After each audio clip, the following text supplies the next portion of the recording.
Good evening, everyone.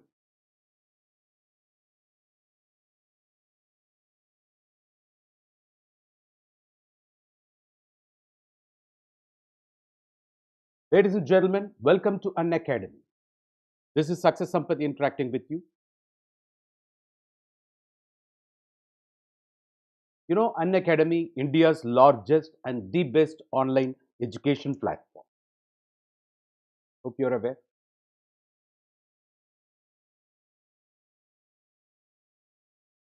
Yes.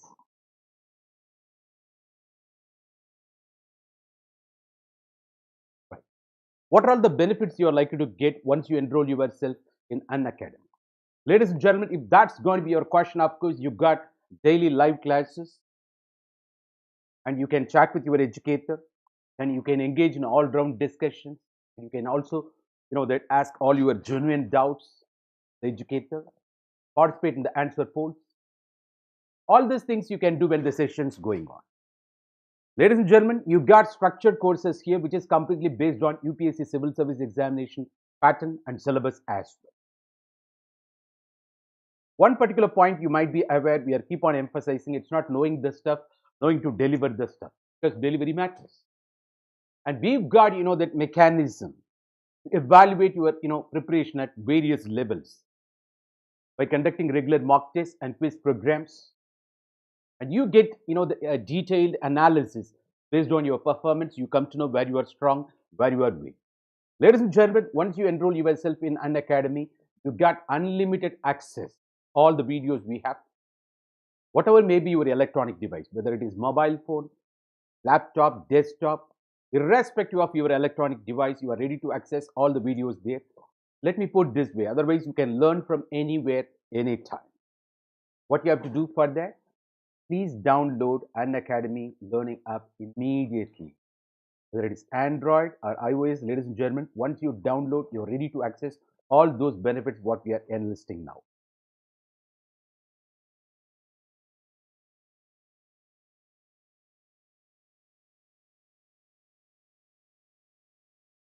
Who is this interacting with you?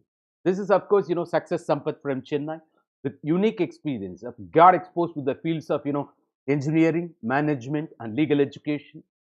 With 25 years of experience in shaping the careers of civil service aspirants, ladies and gentlemen, with my team, I could witness, humble results, 250 plus results as IAS, IPS, IFS, IRS. All my kids are working in different parts of India, some of them in abroad as well, you might be aware. And you can also parallelly ask me another question. What's your vision, sir?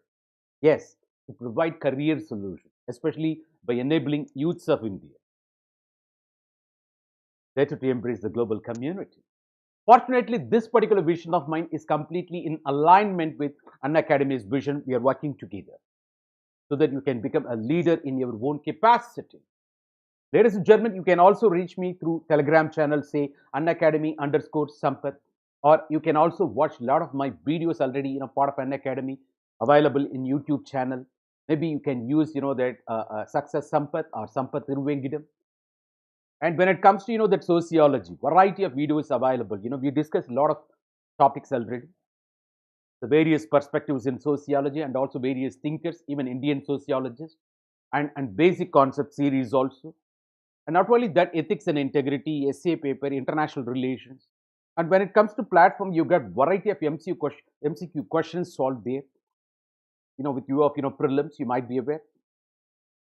The last 5-year questions, we took into account, we solved. Most of the questions came out of that, and that all aspirants are, that you are all giving feedback then and there. That we feel, that encouraged, incentivized because of that. Thank you so much. And not only that, even for the mains program, that we started discussing, that the very questions, that geocentric questions, and part of platform, you can watch that also. And if you're already subscriber, you can definitely watch anytime. Otherwise, you have to watch only live program. Hope you understand. Ladies and gentlemen, it is that way. Let me take you to the next level.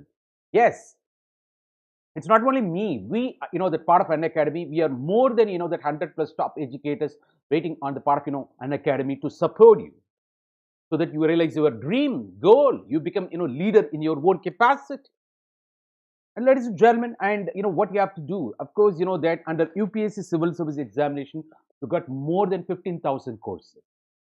When we say UPSC Civil Service Examinations, we say the Plus program and Iconic program. What do you mean by Plus program? You got live classes, test series, unlimited practice sessions, and you got structured schedule mechanisms. This is all thing, depending upon the time availability or even your budget, you can choose program. Whether it is 1 month program or 36 months program, whether it is subject specific module or prelims mains integrated preparation, even for separate optional subject, we got a program here. Ladies and gentlemen, you can use my referral code say success to avail maximum 10% discount. See the difference, around 9,000 rupees, you get, the difference. Once you avail this code, you can benefit out of that. The deduction will be there. But more than this Plus program, we strongly recommend Iconic program. What is this Iconic program? Ladies and gentlemen, you know that here in this Iconic program, you will be allotted a personal coach, a mentor to understand your nature, to take care of your needs, and to train you on everyday basis in terms of answer writing practices.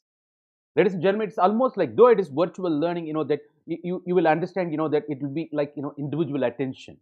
One person is, watching you, monitoring you, that suggesting you a lot of feedbacks, that so that you get transformed in front of your eyes. Ladies and gentlemen, that is a unique feature on the part of this, that Iconic program. And here too, you got, that 1 year program, 2 years program, 3 years program. Please use my referral code, say success, to avail maximum, 10% discount. Of course, this is what the difference. 1,41,000 if you don't apply this, that a discount. But if you use this, the referral code, say success, you get 10% discount. Probably you end up paying mere 1,26,000 only. It is that way almost. Ladies and gentlemen, technically speaking, you end up paying mere 80 to 100 rupees if you calculate in terms of per day basis. The money what you spend, that not even towards your the evening snacks, that the very amount, but you ensure your carry. Ladies and gentlemen, it is that way, that hope you understand. It is that way. And not only that, even for optional subject, that for all popular optional subjects, we support on the part of, Unacademy. And here too, you can use my referral code, say success, to avail maximum 10% discount. Ladies and gentlemen, of course, that I represent, that when it comes to optional subject, the sociology, which is, that very, that famous as well as, the highly scoring subject, you might be aware. If you use my referral code, say success, you avail 10% discount, in the sense, that the difference, 5K, it is ultimately, you will come to know. And that the price hike is also on the cards, that when it comes to Iconic program, please seize the opportunity as early as possible. And not only that, that the people heading towards, that the 2021 prelims, you got, that hardly 6 months. So you have to, that start working, that faster. And various teams on the part of Unacademy, we have been working to support you. And whether you aim for 2021, 2022, 2023, we are there to extend our support to you, ladies and gentlemen. Whether it is bilingual program, exclusive English program, you can join the program. Here, that it's not like, offline academy. We cover 100% syllabus. I can give you a guarantee for that. And also, that with the top educators, the experts, that we waiting on the part of, Unacademy to support you, so that you become an officer in your own capacity. You save time, energy. You are set on track, because by conducting prelims test series, as well as the materials we support you. Though it is virtual program, you can download the materials, the PDF study materials for every session we conduct. And also there will be dedicated doubt clearing sessions, to take care of you, to understand your nature. And we also support you for that the mains, that interview program. Of course, the interview preparations also, that we will take care of you. Don't worry. Chinta mat karo. It's that way, ladies and gentlemen. And that you've got that a complete GS batch course, that for 2022, 2023. Of course, 6 months course for that the prelims program. That you just see that information. Please rush to seize the opportunity. As I told you, that Iconic program, here, that the price hike is on the cards, that you try to join as early as possible. The features, you will be allotted a personal coach or mentor when it comes to Iconic program, well. Ladies and gentlemen, not only that you can customize your study planner, attend the booster session, you will be given opportunity for that. Apart from, training you in terms of, that answer writing practices on everyday basis, there will be high intensity workshops, that you can participate. And also, this ultimately accelerates your preparation with daily inputs, in terms of content, and also the main test series evaluation we emphasize already. Ladies and gentlemen, that welcome to Unacademy. This is Success Sampath interacting with you. I think it is right time. Let me take you to the very purpose and direction of, the today's interaction. Ladies and gentlemen, excuse me.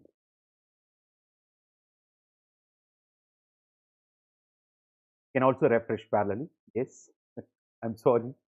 You're not on wait. Parallelly, you can think your questions, to shoot in front of me. I'll be happy to answer you.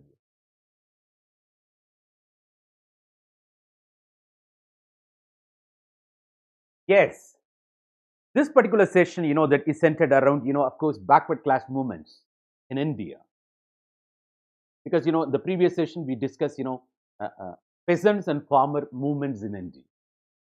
This is, optional subject. Of course, sociology. Very well already, that in all my previous videos, also you would have witnessed, how sociology a very popular as well as highly scoring subject. Why? Because you are part of the society. You are living in this society. In the name of subject matter, say, that optional subject sociology, we aren't going to teach anything new because you know everything already. My role is very simple as educator. I'm going to just connect you to the syllabus. Otherwise, in the name of, of course, this particular, the support, we are going to, give shape to your understanding by supplying nomenclature, linking with different perspectives. What you said, no, this is called structural functionalism. What you said, no, this is called ethnocentrism. What you said, no, this is called relative deprivation. Of course, that you are already knowing the concept, you are practicing it. Only thing, you may not be knowing exact nomenclatures. There, that you may be needed our support. And maybe, that we may be saying this is Indian sociologist, this is, that Western sociologist. Of course, that is the way. You know everything already because you are living, that part of society. You got exposed to variety of institutions. We say charity begins at home. Maybe, that your family you begin with. Later, of course, that your educational institutions, your economic institution, your political institution, your religious institution. And when you go to public, they ask your identity. Maybe your gender, your age, your caste you belong to, maybe the class, economic status, of course, the region, ethnicity you belong to. It's that way. We're talking about all these things, that you are already practicing. Of course, you may not be knowing this is subject matter of sociology because sociology is all about society. What is society? Society is nothing but a system or network of social relationship existing among human beings. Example, human society. When this subject matter represents the whole humanity, you can also ask me, then what is the difference between this sociology and anthropology, sir? Yes, both making study over society, but the focus of anthropology is on primitive society. But this is current relevance. The light of various revolutions happen in that especially in the European that society at the end of 18th century or middle of 19th century up to the various revolutions responsible for the change in society. The social scientists of those days started writing about society. What is society? Of course, they started questioning what is this? If this is society, what was the society we had earlier? For that, you got a separate topic called Emergence of Sociology as a subject matter. That culminated in the subject matter called sociology. So in the light of various revolutions, it is about modern society. But anthropology, its focus is on primitive society. You understand that? Of course, that society, as I said, system or network of social relationship, not this or that. Socialize it. It's a broad variety of relationships. You take into account marital, familial, educational, economic, political, religious, everything put together. When you mix, that study over society, it's called systematic, that study. Why? Because you take into account. So you treat society as a system, as if it has got, that the interconnections, interdependency is a core principle. So, one institution is depending on another. And you take into account, that the whole society as a system, the systematic study, you can't simply plug out one particular institution and make study over that. It's not possible because you have to understand the interconnectedness. And it's also called scientific study because you apply the methods of natural sciences for making study over society. That's why it's called scientific study. When various social sciences, taking into account, it may be only one of the aspects of society, but sociology as a subject matter, unique subject, taking into account, various, all the aspects of society. That's why the study is called integrated study. And beyond that, the very core principle, the core thing on the part of sociology, the byproduct of sociology is called objectivity. You see as it is. You see as it is. You never take sides. You never get influenced. You are not biased at all. Otherwise, the terms like objectivity, value neutrality, cultural relativism, you come to know. So that is the byproduct of sociology. Because, you apply the methods of natural sciences for making study over society. You might be aware, the methods of natural sciences, of course, when you talk about natural sciences, observation, experimentation, verification, hypothesis, you would have heard about all these terminologies. Otherwise, you just recall what you did in your +2, the laboratory. Okay. Observation, you just observe as it is without prejudice. Then you start doing experimentation. Then you verify many times, you get the same result. Ultimately, you conclude. Ladies and gentlemen, when you add chemical A with chemical B, you get chemical C. People will appreciate you. Yay! Give him Nobel Prize for chemistry. Maybe that way. It is that the conclusion you arrive at. It is that way. Even if you repeat the same experiment millions and millions of times, you get the same result. That's what the accuracy, the preciseness. So same methods you apply, but where is your society is your laboratory. It is that way. That's why the generalizations you arrive at, that after making study over society is called very precise, accurate, highly reliable. That's why most of the guys are waiting there. Social worker, social reformer, legislators, planners, international organizations, civil society, judiciary, media, everybody waiting for your report. A sociological report. Why? It's because of the systematic study, scientific study, integrated study, and objectivity, the value neutrality, the cultural relativism, free from bias, speculation. Because of that, not only that, just now I mentioned the preciseness, accuracy. Ladies and gentlemen, so that particular subject matter, of course, that what I said, the society as a system which has got various institutions. You got, the syllabus here as paper 1, paper 2. Please download the syllabus upsc.gov.in and you will go through it. The syllabus is very simple, highly scoring, because I could score fantastic marks. Even my kids do, that scored very well. They've become officer, leader in their own capacity. You can join that particular club, I say. It may be looking, that ideal, 450 plus out of 500. How? Yeah. Those days, that we were worried, how come you can get, that centum in language paper? Now, a lot of kids are getting centum, even in language papers. Forget about mathematics. So, that's something which is not possible one point of time, that it may be possible in another point of time. Something which is unrealistic in one particular region may be realistic in another region. Understand this. Nothing is absolutely correct. Nothing is absolutely wrong in this world. That is what the message of the Welcome to Sociology. Ladies and gentlemen, this is Success Sampath interacting with you. Welcome to Unacademy, by the by. This particular, that the sociology, we discuss variety of topics, the thinker's portion. And, when you talk about sociology, it's look at the same event from different perspectives. Here we've got major perspectives, I say structural functionalism, conflict school of thought, symbolic interactionism school. Symbolic interactionism school, of course, G.H. Mead we are talking, which is said to be the future of sociology. You will come to know. You develop meaning only in interaction. It's not assuming. When we talk about structural functionalism, you treat society as a system. Anything which promotes, that systemness, otherwise that systemic, that character, anything which promotes social order, social integration is called functional to that particular society. Anything which weakens already existing social order, that could be called, that dysfunctional to that particular society. That's structural functionalism school of thought, where you talk about, Emile Durkheim, that Talcott Parsons, R.K. Mitton, well, even in Indian sociology, M.N. Srinivas to bring. But when you talk about another perspective, say conflict school of thought, that you might be aware, that they see at contradictions in the society. Society, history of hitherto all existing societies full of struggle between haves and have-nots. It is that way. Otherwise, they say change is permanent, change is constant. Tamil, there is a saying, Maradadu matram ondrudan. Change is permanent. But according to them, the conflict school of thought, of course, the Karl Marx, the founder of that particular tradition, you might be aware, the change by revolution, radical. Why the revolution? Why the radical revolution? Why the radical change we are talking about? It's because of the simmering discontent. That ultimately it becomes safety valve mechanism. That when the exploitation is very sharp or severe, that leads to that ultimately revolution where violence is not ruled out. In every society, that the haves trying to exploit the have-nots, and the simmering discontent, the conflict that leads to that from one stage to another. That's why that the whole society, we have seen in the past what we landed up now. It has seen that much struggle, antagonism, class struggle, because it has got its own root in exploitation, house, polarization of classes. That's conflict tradition. They are preoccupied with the notion change is permanent. Not like that structural functionalism school of thought. They are preoccupied with the notion called society as a system which has got order, stability, cohesion. You understand? It is that way.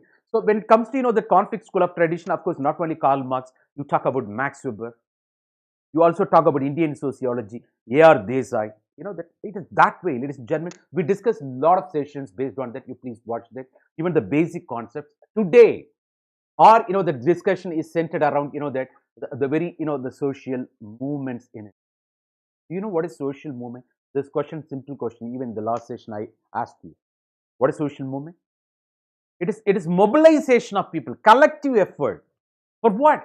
It talks about purpose, either to promote change or to resist change. You're talking about this mobilization of people or collective effort. What's happening in India now? The peasant movement, the farmer movement, what you're talking about, because of the introduction of 3 farm bills. Though government is very keen in disseminating information that they are not going to dismantle MSP or procurement mechanism, even subsidy, but still. But of course, the state governments, Punjab and Haryana, coming there because of the loss of revenue, you might be aware. They're talking about why the purpose, either to resist the change here. Of course, that if the government reaches some sort of consensus, it is functional. Of course, the grievances of farmers met. Ultimately, the government moved to the next level, which is reinforcing already existing social order. Come on, it is that way. Then there comes peace. Then that leads to prosperity or economic development. That's functional to the society. But if it is not happening, the present scenario, of course, that the Delhi Chalo, what are all the things what we are talking about? The law and order deterioration. Of course, it is peaceful protest we are talking about. If that is a scenario which is dysfunctional to the society from structural functionalism school of thought, ladies and gentlemen, so social movements are nothing but collective effort either to promote change or to resist change. Sometimes it's with leadership, sometimes it is without leadership. That the very that the farmers movement, Indo-Gangetic plain already happened, created a leader called Charan Singh and Ram Manohar Logia. So so many leaders you might be aware we're talking about. And even India Against Corruption movement also responsible for generation of 2 leaders in India. Of course, that one, Madam Kiran Bedi ji, he has come to that the Lieutenant Governor Puducherry, whereas that another that Honorable Chief Minister of the Delhi, of course Arvind Kejriwal, you might be aware. So every movement that is responsible for generating a new generation of leaders. Of course, we are talking about that way. Ladies and gentlemen, whatever may be, but so when you talk about social movements in India, it has got its own ideology, it has got its own purpose, it has got its own leadership, it has got its own organized efforts, maybe in terms of peasants and farmers movements. Maybe that today's the discussion is centered around backward class movements, and maybe it may be women's movement or ethnicity movement, environmental movements we are talking about. So variety of Dalit movements. Even that it is variety of movements you have in India. It is, of course, we are talking about, but let's restrict today, that to the topic, of course, backward class movements. That what is this? That though it is mentioned, class, but it is that of course even the Constitution says backward class movement. Other backward classes, not other backward castes. The caste we are talking about. OBCs, when you say it's called other backward classes. OBCs you're talking about. It is not caste. Even in the Constitution, it is written like class. But why? Because that I think that the country has witnessed 2 kinds of that the backward class that recommendations, commissions especially. out of the recommendations. The Kalekar Commission, you might be aware, but that has been rejected because that particular committee took into account only cost as the criteria for social backwardness. But there came another, that the commission under the chairmanship of, BP Mandel, the Janata Party responsible for that, you might be aware. So, Mandel Commission recommendation, which posed the way, of course, they paved the way for 27% of reservation. You might be aware. That's not free from, that the protests in different parts of the country. You might be aware. Self-immolation happened. Of course, BP Singh, became, a great leader for social justice. You might be aware. And he took, the credit. Of course, we are talking about. Now, present ruling dispensation proved another way. What is that? All upper caste people need not be rich people. All lower caste people need not be poor people. Of course, that talks about 10% of reservation even for that general that you might be aware that forward caste people. Of course, we are talking about, and that's also not free from controversies. That's different scenarios we are talking about, ladies and gentlemen. So this in all, that what is that? The reservation. Why reservation? People hitherto got oppressed, suppressed. They should be given justice. Either for historical reason or religious reasons. There's so many things happen in the past. Of course, India is a country, the unique feature, you might be aware, well-known feature. What is that? The caste system, what we are talking about. When you talk about caste system, by birth, you are said to be pure or impure. But the caste system says, it is not by birth you become Brahmin, or it is not by birth, it is by your deed. But in spite of that, so, though it was based on, that some sort of division of labor or occupation in the beginning, humble beginning, later it acquired a rigid character. That's responsible for social disability, oppression, suppression, social distance. You might be aware, that. So ultimately, that the people, it's very fortunate if you're in the, that born in higher caste. If you're born in lower caste, you have to ultimately undergo all those, that social disabilities. So the Brahmana, Kshatriya, Vaishya, Shudra, we are talking about, that of course, what is that? Except Brahmins, there are various, that the theories we are going to discuss, of course, it may be, that the Brahmins on the one hand, the non-Brahmins in total other. Or when you talk about, backward class movement, it can be positioned in between, that between upper caste Brahmins and also, that the untouchable, that Shudras. It may be in the middle, intermediate caste. But of course, Constitution talks about class, other backward classes, because the Mandel Commission recommendation took into account that when the Kalekar Commission got rejected because the caste was the criteria for social backwardness, but that the Janata Party appointed, of course, the very BP Mandel Commission recommendation, of course, came, that got implemented. 27% reservation, what we are talking about, that talks about educational backwardness, economic backwardness, social backwardness. The criteria you take into account. It's not only the caste, even education backwardness, economic backwardness taken into account. That's that relatively rationalized that reservation measure, because you may be talking about, sir, India is a country where we are talking about Article 14 and that right to equality. Article 15, of course, you say prohibition of discrimination. How come you justify? There is a German. Article 15 within bracket 4, 16 within bracket 4, also talking about nothing in this article shall prevent a state, our central government from providing special provisions for weaker section and minorities. Where we are talking about, positive discrimination, protective discrimination. Got the idea, na? So, otherwise doing justice to the historical wrongs we are talking about. So we have through Constitution, that we have enshrined, that otherwise we established social justice. Of course, we corrected that anomalies also by going for backward class movement further. You might be aware all those things. Now recently, the 10% of reservation, even because all upper caste people are not that rich people. You might be aware. So there also we are talking about justification, and in spite of that, on implementation, then and there, it's not free from controversies. Ultimately, Supreme Court intervening. You might be aware. It has become part of your current affairs. You might be aware.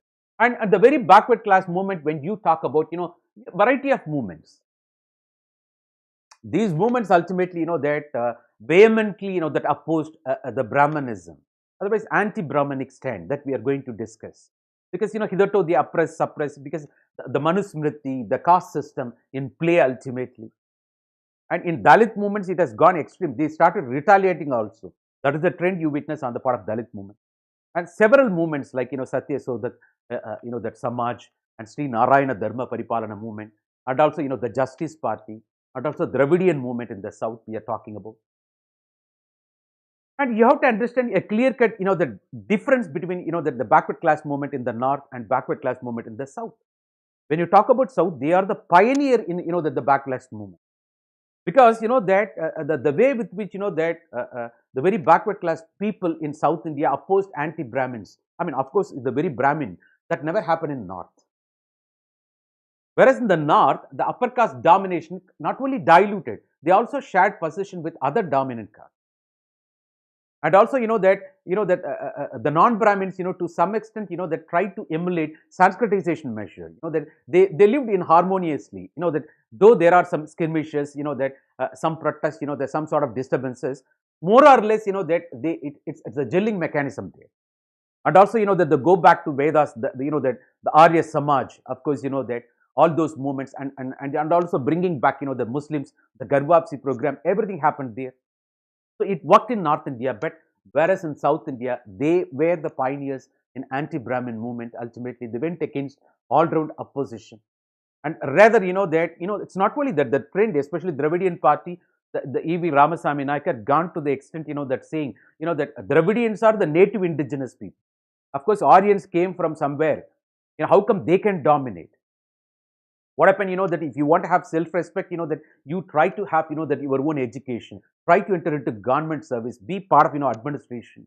So these and all, that the clarion calls are the part of Dravidian leaders, you might be aware. Even today, which has got, the continuation, the remnants, the impacts we are talking about.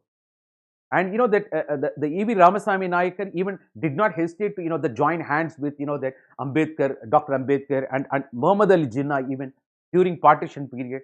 Because the very E.V. Ramasamy Naikar of Dravidian party, of course, began with Dravidar Kazhagam, had that, mind to create, separate, the Dravidian, the country. You might be aware, lot of things, you can go through. So it is that way we are talking about. Forget about this. The Mysore Maharaja, who was the pioneer, who gave, reservation for backward classes. Prior to all these, the Dravidian movements I am talking about. Even Satyasodak Jyotiba Phule, what we are talking about, he's a source of inspiration for E.V. Ramasamy Naikar, even for Dr. Ambedkar. So these are all the things happen in India. You might be aware. So the characteristic difference between North and South, the North, there is not much, anti-Brahmanic stand. That the domination of Brahmins got diluted, also shared by, that other dominant castes. But whereas in South, that a simmering discontent, of course, that led to anti-Brahmanism stand, either Justice Party, or you call, the Dravidian parties, Dravidar Kazhagam, everything. Even Sri Narayana Dharma Paripalana movement, the Edava movement in Kerala, Sri Narayana Guru, of course, he also took the same path. That one religion, one God slogan, he gone to that. You might be aware, you heard everything, that this is about, that how the movement, the collective effort to promote change or to resist oppression, suppression. Here you apply in Indian context, we are talking about, ladies and gentlemen. So with that brief, that we have to connect with, one previous year questions, and we also try to answer that. And also various sociologists like, M.S.A. Rao, and who has done elaborated study, who has gone for, that classifying, that backward class movements in India. And that, and you will come to know a lot of things, and also various resources, whether it is M.S.A. Rao or Ghanshyam Shah, the resources you can consult. This is apart from your NCERT and so-called, IGNOU materials. Ladies and gentlemen, I think this brief introduction is more than sufficient. I believe we will go in depth, in detail. Ladies and gentlemen, let me take you to the next level. Yes. Right. The sociology, very introduction, that I think, that elaborated introduction we gave you. Please watch my previous videos. It's already available, part of YouTube channel, Unacademy. You will get more. As we said, social movements, a collective effort, the mobilization of people either to bring change or either to promote change or to resist change. Of course, we are talking about that may be, the women's movement or backward class movement or Dalit movement, environmental based movements, ethnicity movements, you might be aware. We are talking about, ladies and gentlemen, today our focus is on backward class movements in India. Of course, that you might be aware, right? 52% of population, the OBCs in India, according to, the Mandel Commission recommendation, you might be aware. We are talking about, yes. When we talk about backward class movement, of course, except Brahmins, how the non-Brahmins? Of course, when you talk about backward class, we said it is intermediate caste we are talking about. It's not, that the untouchable caste, it's not Brahmin caste. Intermediate caste we are talking about, maybe, Kshatriyas, Vaishyas put together. even artisans, the servicing caste we are talking about. So they come under this particular category. Even constitution is not using the word called caste, rather it uses OBC, other backward classes. The reservation term you come to know, you don't see caste, rather you see class. We're talking about, ladies and gentlemen, let me take you to, the holistic information about that, the backward class movement in India. Of course, even the very constitution of India, that we talk about now. The positive discrimination, of course, reservation is justified on this particular concept. The positive discrimination. You also discriminate, but if you are protecting them, it is called positive discrimination. Why? Hitherto oppressed, suppressed people should be given justice. There should be a level playing field. People got oppressed and suppressed, they should be, brought to the level playing field. There, ultimately, 15 bracket 4, 16 bracket 4, Article 18 we are talking about.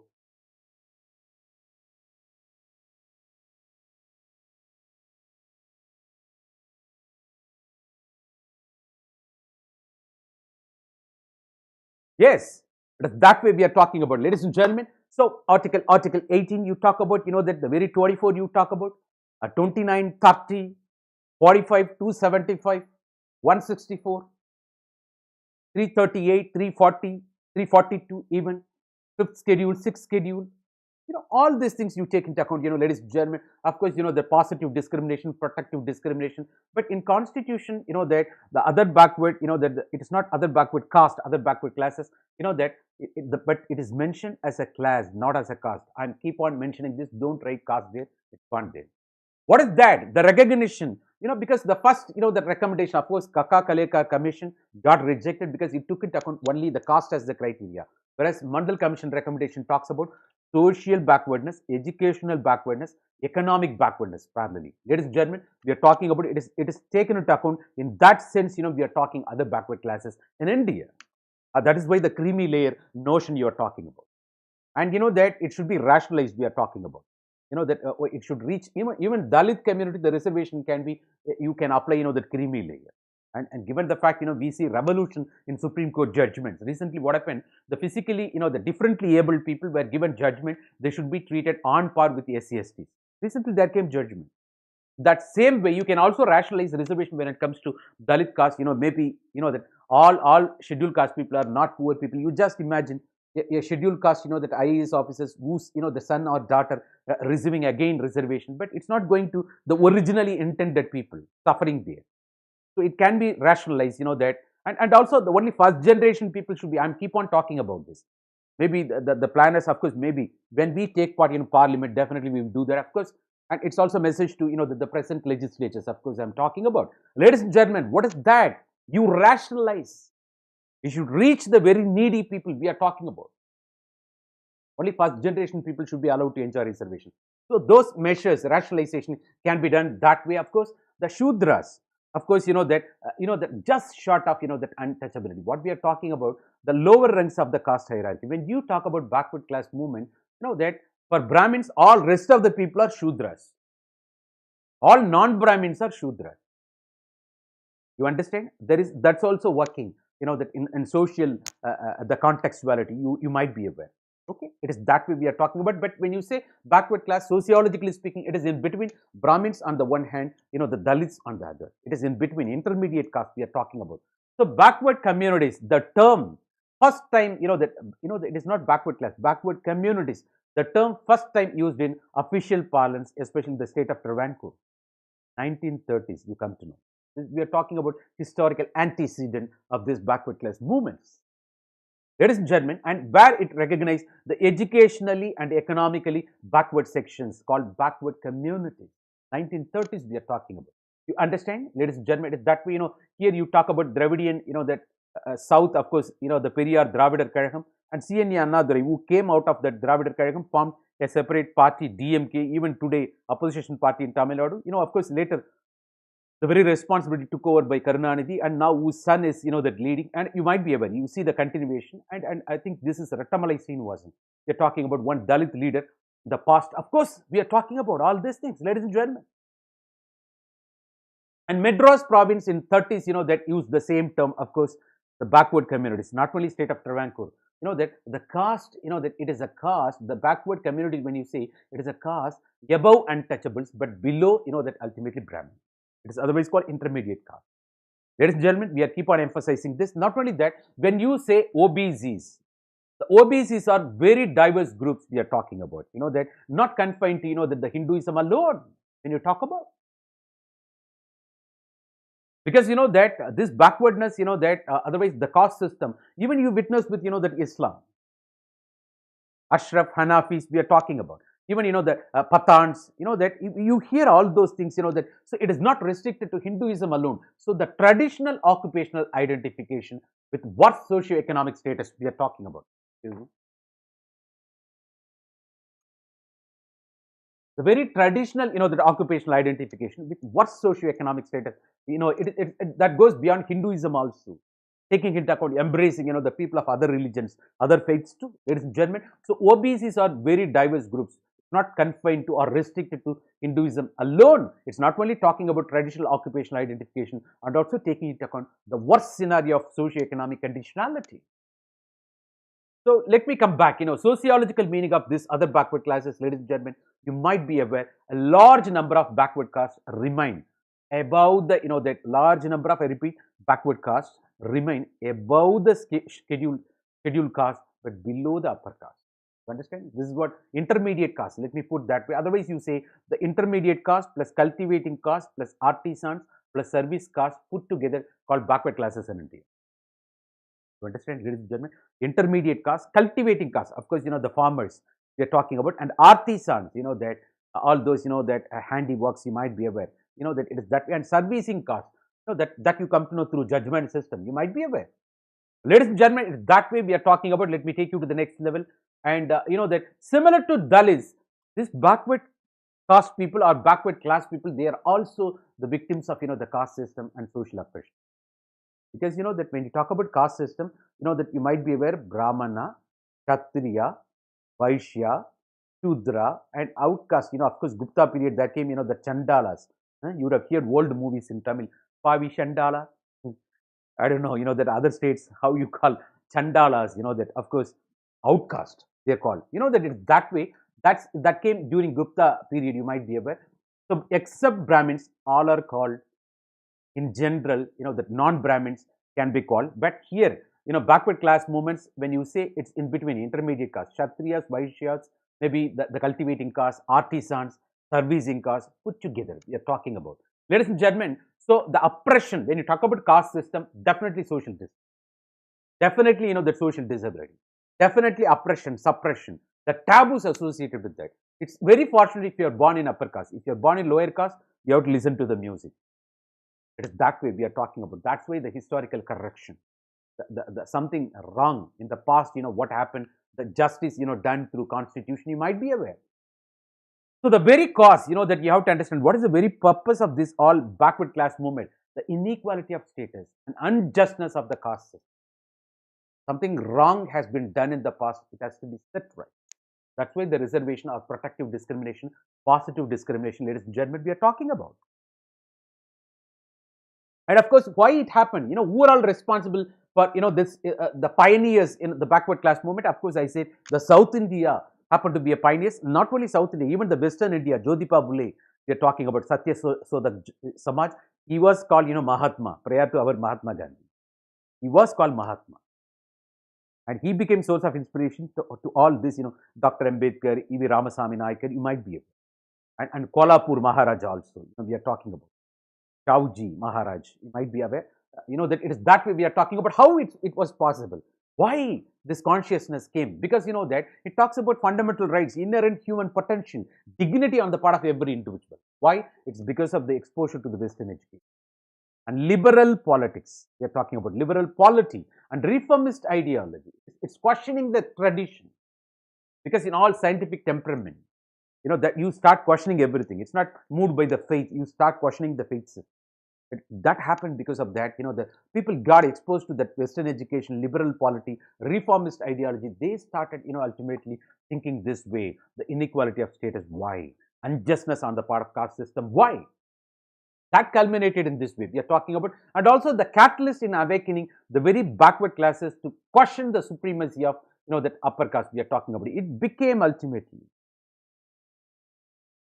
So So, very catalyst, of course, you see, the Western education, liberal polity, otherwise reformist ideology, that became, that ultimately enunciated the very cause for the mushrooming of backward class movements in India. Began with South more, later, of course, prior to that West, we are talking about. So, it is a catalyst in awakening the backward classes to question the supremacy of, that, of course, there is a, song, Yen Endra Kelvi, of course, that is a song, old song, MGR song. The people from North you may not be knowing, of course, people from South may be knowing. You have to question everything. If you keep your silent, that you'll be taken for granted, that you should know your boundaries, you should show your boundaries then and there. That is what life. Otherwise, people will take for granted. That's what happening everywhere. So that too, given the situation when you are oppressed and suppressed, if you're silent, it's over. And moreover, you might be aware, most of the problems in the world, not because of the violence of the worst people, but silence of the good people. And there is injustice in the relationship. Relationship may not be long lasting. Martin Luther King, of course, we are talking about. So, given all this, Western education exposure, ladies and gentlemen, it became catalyst. Ultimately, people started, the questioning the supremacy. Why you are ruling? Why I should be subordinate to you? So that question came in ultimately. People started talking in terms of inherent potential on the part of every human being, otherwise fundamental rights. They're talking about even part of the Constitution to talk about fundamental rights. Of course, it has got origin, the Bill of Rights of USA. You might be aware. So, but for this, backward class movement, the leadership came both from within as well as outside the community. So, leadership came from both levels we are talking about. Ladies and gentlemen, that way. Let me take you to the next level. Of course, what is that? Ideological diversity. When you talk about backward class movements, that where it talks about Sanskritization, that happened in North. So lower caste people, that for them upper caste, of course, Brahmins became, that source of inspiration.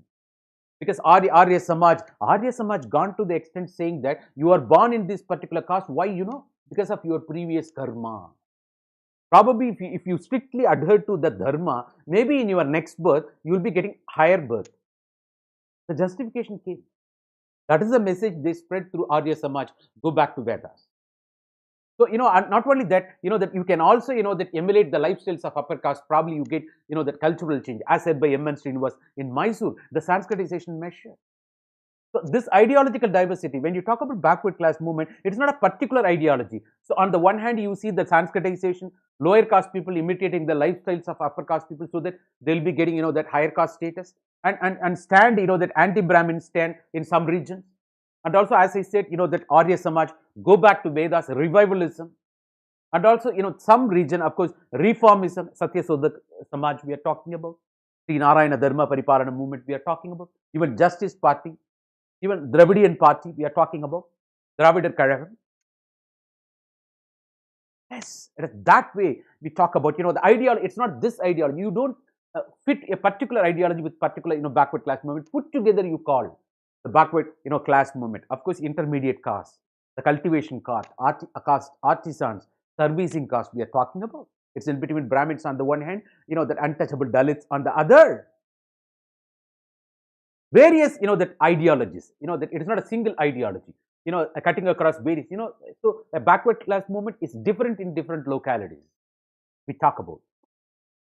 Yes, ladies and gentlemen, it's that way. So the backward classes, when you talk about, emerged as a powerful socio-economic political bloc we are talking about. Powerful socio-economic political bloc we are talking about. And not only that, the post-independence period, the various policies on the part of, the state legislation supporting, especially 1960s, the reservation came ultimately. All this thing ultimately gave opportunity for hitherto suppressed sections, that they got, that ultimately accessible to the education. They utilized that reservation measure. And, that I heard recently in one, that in some of the universities for non-Brahmins, they weren't given application even to apply for a particular course. Are you aware of this?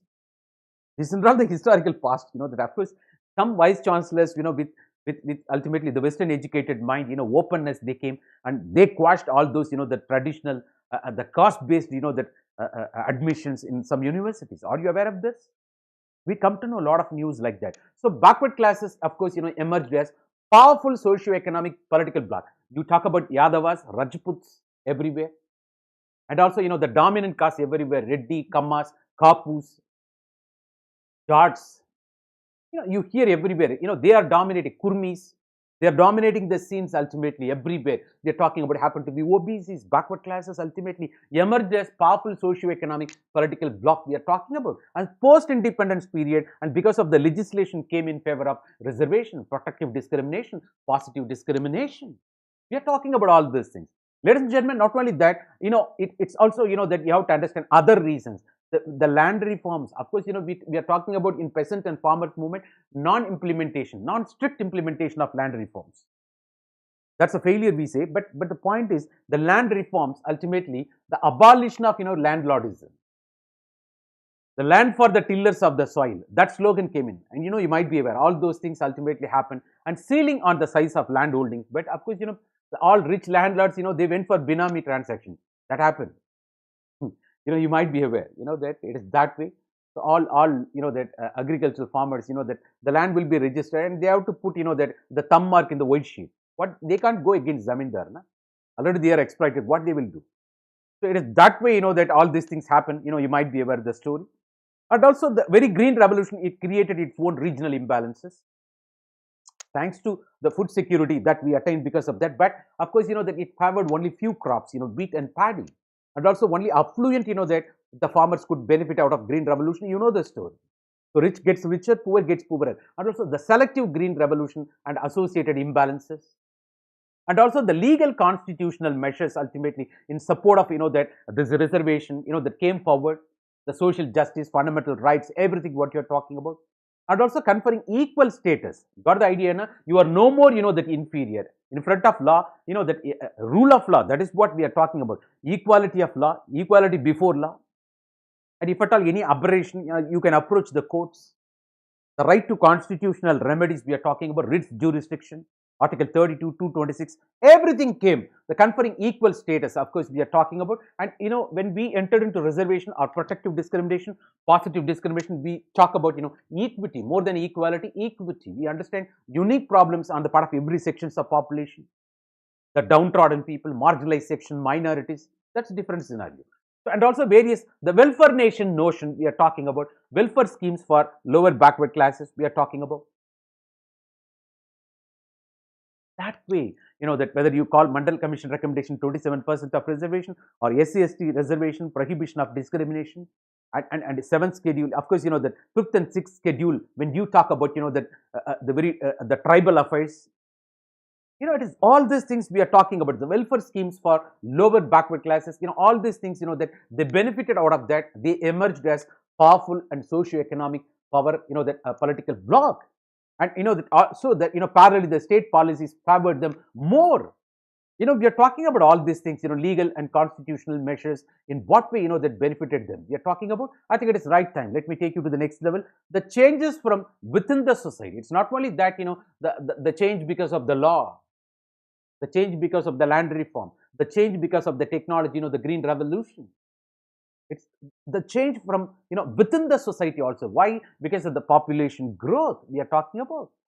So the numerical strength ultimately, that ultimately, that gave strength to dominant caste. Ultimately, they started, bargaining power, taking part, that in electoral politics ultimately, because of the numerical strength. They demanded more seats from a particular political party. The Rajini Kothari, you might be aware, the caste and polity, it is not casting the vote, you are voting the caste.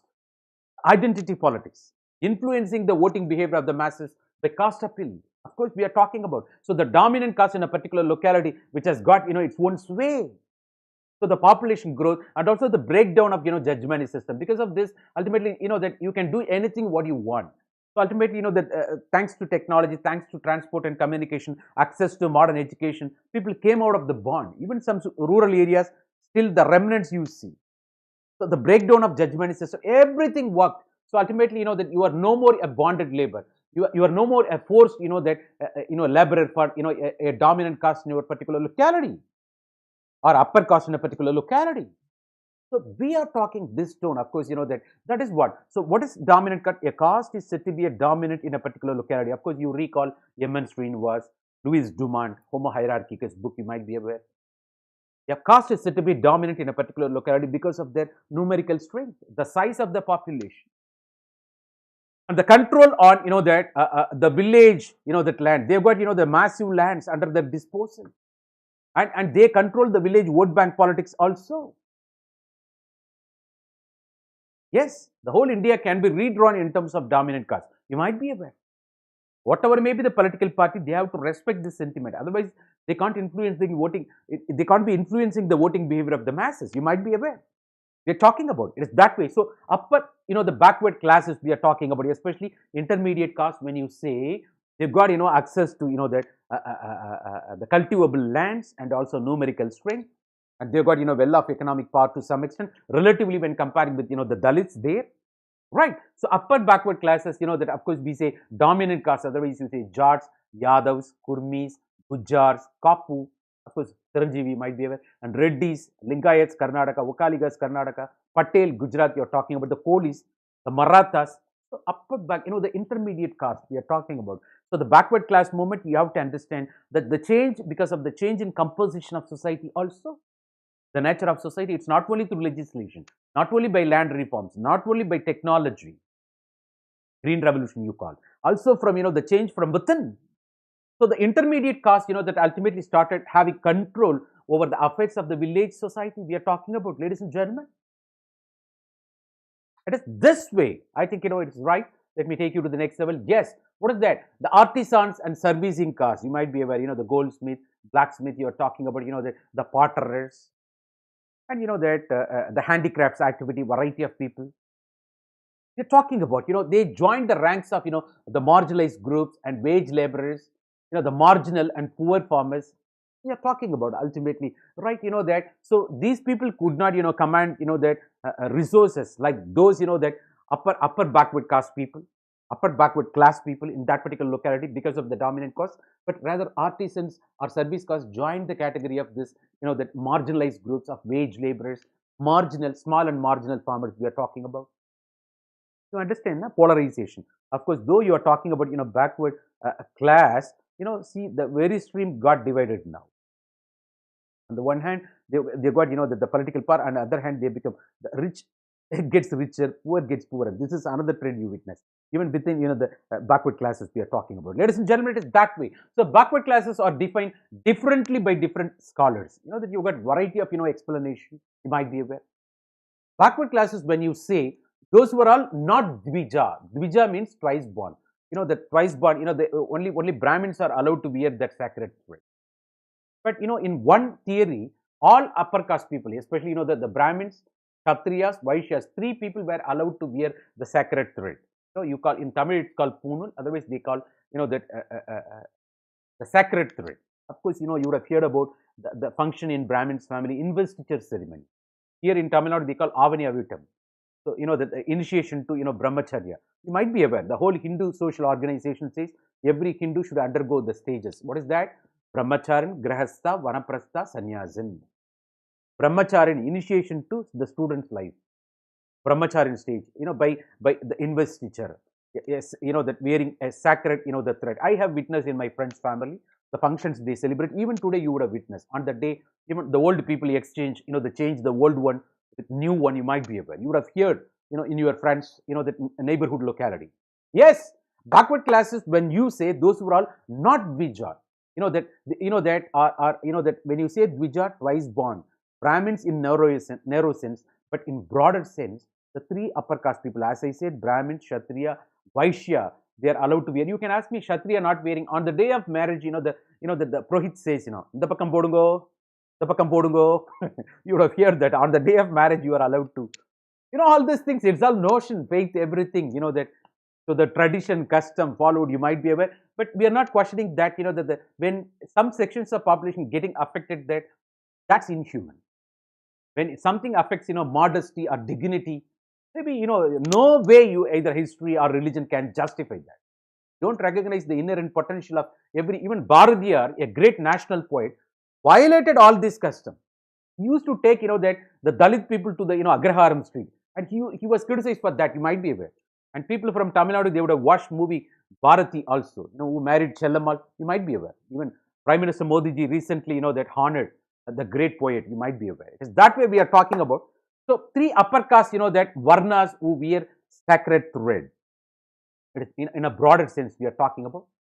See, the first commission, that meant for making some, recommendation. Of course, Kaka Kalekar Commission, the 1952 we are talking about, it got established. But the point is, that it was rejected. The recommendations of Kaka Kalekar Commission got rejected. Why? You might be aware, because that took into account only caste as the criteria. Ladies and gentlemen, so backward classes are more than 3,000 numbers in India, according to Kaka Kalekar Commission. That information came in, and also it took into account caste as the only basis of backwardness. It was rejected by Government of India. Might be aware. So the first commission got rejected. There came the second commission, especially got appointed by Janata Party in 1980s. Of course, the Mandel Commission under chairmanship of B.P. Mandel. According to that Mandel Commission, that 52% of Indian population, that call, other backward classes, OBCs, or backward class people. Just see, just that way, of course, this VP Singh, that even Ramvilas Paswan here, VP Singh became, the champion of the cause of, that very backward class movement. You might be aware, the Mandel Commission recommendation, you might be aware how he went against establishment in his those days. And he resigned many times, that in favor of, you might be aware, he was for social justice. When it comes to backward class movement, that he's a hero in India, you might be aware. So backward class movements, represent both ritual, because ritual in the sense, the social backwardness. It is intermediate caste between Brahmins on the one hand, Dalit on the other, and also material issues as well. When you talk about, the backward class people, they are deprived the resources, that meant for them otherwise. Otherwise, they are subjected to the exploitation, the disability, social distance. It is that way we are talking about, that all-round exploitation. We hear it is that way, and predetermined caste, the Kulattoril, that it is a particular caste people should resort to only this particular kind of occupation, because that's caste dharma, and also endogamy, the taboo, and variety of restrictions. Even the very birth of, that heterodox religions, you call Buddhism, Jainism, the Vaishya people, they felt some sort of restrictions because of the orthodoxy on the part of, the Hindu caste system. So they embraced ultimately, that there came the birth of Buddhism and Jainism, which is egalitarian in character. Of course, not only that, in terms of language, in place of Sanskrit, they used the language of local people, the lingua franca, Pali, Prakrit, you might be aware. Even Dauli, that when you go to, that Odisha, that Daulagiri, of course, everything will be in Prakrit language. The very, Kalinga war happened, you can see there, you go there. Ladies and gentlemen, I'm talking about, so it is that way. So, the all-round exploitation, the orthodoxy on the part of the caste system, especially the Brahmanical domination and associated oppression, suppression, social distance, the taboo system, ultimately responsible for all this, the emergence of backward class movements. You might be aware, even Constitution, has done the historical recorrection by going for protective discrimination through reservation. Now we talk about next level of evolution. Even forward caste people are given, reservation, the 10%. You might be aware why? Because all upper caste people are not rich people. And also I say, even the Dalit people should be given, that applied that economic criteria, because all should, that Dalit people are not poor people, for your kind information. So that should be rationalization. Also, first generation people only should be allowed to enjoy, that the very reservation. During the implementation of reservation, it was aimed for only 10 years. We were keep on extending 10, because all politicians are afraid of losing vote bank politics. At the same time, you have to understand facts. The problems are still persisting. People are, even today you find, 40% of the population, going to bed, that hunger. We are talking about hungry. And that is the scenario. The people living below poverty line. So still they are depending on PDS, National Food Security Act. Yes. But that's the scenario. Of course, that's why getting extended. Otherwise, politicians are afraid of losing vote bank politics. Otherwise, that the so-called meritocracy statements not working there. We are talking about. Ladies and gentlemen, it is that way. So when you talk about backward class movement, maybe the social hierarchy, upper caste, lower caste, the middle caste, this is all about that. It talks about ritual as well as material issues, relative deprivation we are talking about. That way, let me take you to the next level. Yes. One second. Sorry.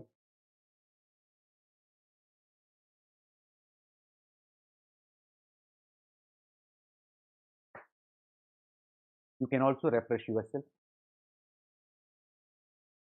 and I would like to do justice to your understanding about backward class movements in India. Of course, wherever possible. Of course, this is BP Mandel. That of course then President of India is that his recommendations submitted. You might be aware. So backward class movements. How it was during pre-independence period or post-independence period. You have to look into that. So when you talk about pre-independence, prior to 1947, of course, the increased participation in other occupations that happened. Not only that a caste-based occupation, they demanded that they should be free to participate whatever may be the occupation. Of course, that why? Because Western education, the social cost, you might be aware, and also they took efforts. The backward class movements, took efforts in such a way. The initiation of policy of reservation. That's what 1960s. Of course, it became vigorous. 1980s, we are talking about the implementation. Even Mysore Maharaja implemented prior to this. You might be aware. 1920s, we are talking about the very reservation. That the social justice is not a modern concept. It is local. It's not something byproduct we're talking about. That it's already happened in India. You might be aware. And increased political. Even Jyotiba Phule, 1873, we are talking about. Satya Sodak Samaj, he was called first Mahatma. Prior to our Mahatma Gandhi ji, that here, first Mahatma, Jyotiba Phule of Maharashtra, he is a source of inspiration I'm talking about. So it is the social justice from within. It is not something imported version. For your kind information, of course, that a spark, the catalytic activity, a catalyst, of course, the people got exposed to the Western education, the liberal ideology, of course, that utilizing the opportunity, they started questioning the supremacy of the established order or upper caste, the Brahmins' domination or exploitation, whatever it may be. So the increased political participation also happened, and demands for that universal adult, the franchising, everything, the backward class movements prior to that India's independence. What are all the the steps taken by then, and what it culminated? We are talking about, and also the liberation of backward caste, especially that an issue in the freedom struggle. Ultimately, when people were fighting for that even that roundtable conference. Of course, you might be aware. That all three roundtable conferences were attended by Jinnah, Muhammad Ali Jinnah, and Dr. Ambedkar. Mahatma Gandhi ji participated only in second roundtable conference. There you might be aware. The very famous Winston Churchill said, "I don't like to speak with that half-naked fakir." The derogatory against our Mahatma Gandhi.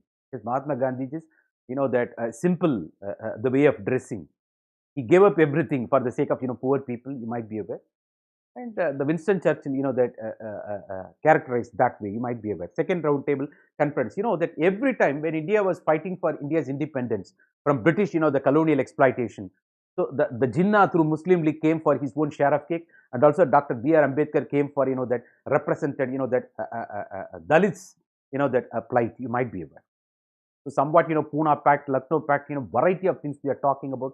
So through pacts and accommodative measures, that Gandhiji took them, that till independence. But there itself, these backward class movements, the responsible, sowing the seed, in the freedom struggle itself, that ultimately Mahatma Gandhi also, the participated the Guruvayur Satyagraha, that endorsing this, the backward class movement, you might be aware. So the liberation of backward caste should be done. So that's not the modern concept. The pre-independence era, that itself even Mahatma Gandhi acknowledged and participated in Guruvayur Satyagraha. You might be aware. So that way, so the efforts the taken by backward class movements during pre-British, pre-independence period, we are talking about the efforts that culminated in the adoption that a part of Indian Constitution, say the Constitution of India. Ultimately, we rejected the caste altogether. Now we are talking about backward class movement, not backward caste movement. Even the first, the Kaka Kalekar Commission, that took into account caste as the criteria for social backwardness, that got rejected by the government of India. So the caste altogether rejected, that by constitution, on paper, but practice is totally different, you might. Today we hear about casteism, the polarization, the name of caste, in the name of language, in the name of religion. That's different scenario we are talking about. Ladies and gentlemen, so of course, rejection of caste altogether, at least in constitution, you might be aware. We are talking about the pragmatic approach. What's happening in your locality. First, only in South India, you will see names without the caste title. That it's the social justice, that initiated there. But whereas in North, you see the name is always identified with ultimately the caste. The identity, affiliation you're talking about, that itself, that puts you, high position or low position. You might be aware. That's a clear-cut demarcation between north and south. We are going to discuss, that elaborate that. Of course, you will come to know. So, backward class movements, what happened during the post-independence period. Say for example, Sri Narayana Dharma Paripalana movement, Arya Samaj, they've started institutionalizing parallel. So, one God, one religion. That Edava, of course, Sri Narayana Guru. We are talking about from Kerala, but Arya Samaj, of course, go back to Vedas. And the karma theory justification, you are born in this caste because of your previous karma. And also, the Sanskritization measure. It is that way, somewhat, that, so that's what I'm talking about. In North India, backward class movements, that not that much, widely pronounced like what happened in South India. Why? Because, that the Brahmin domination got diluted by the domination of other upper castes there.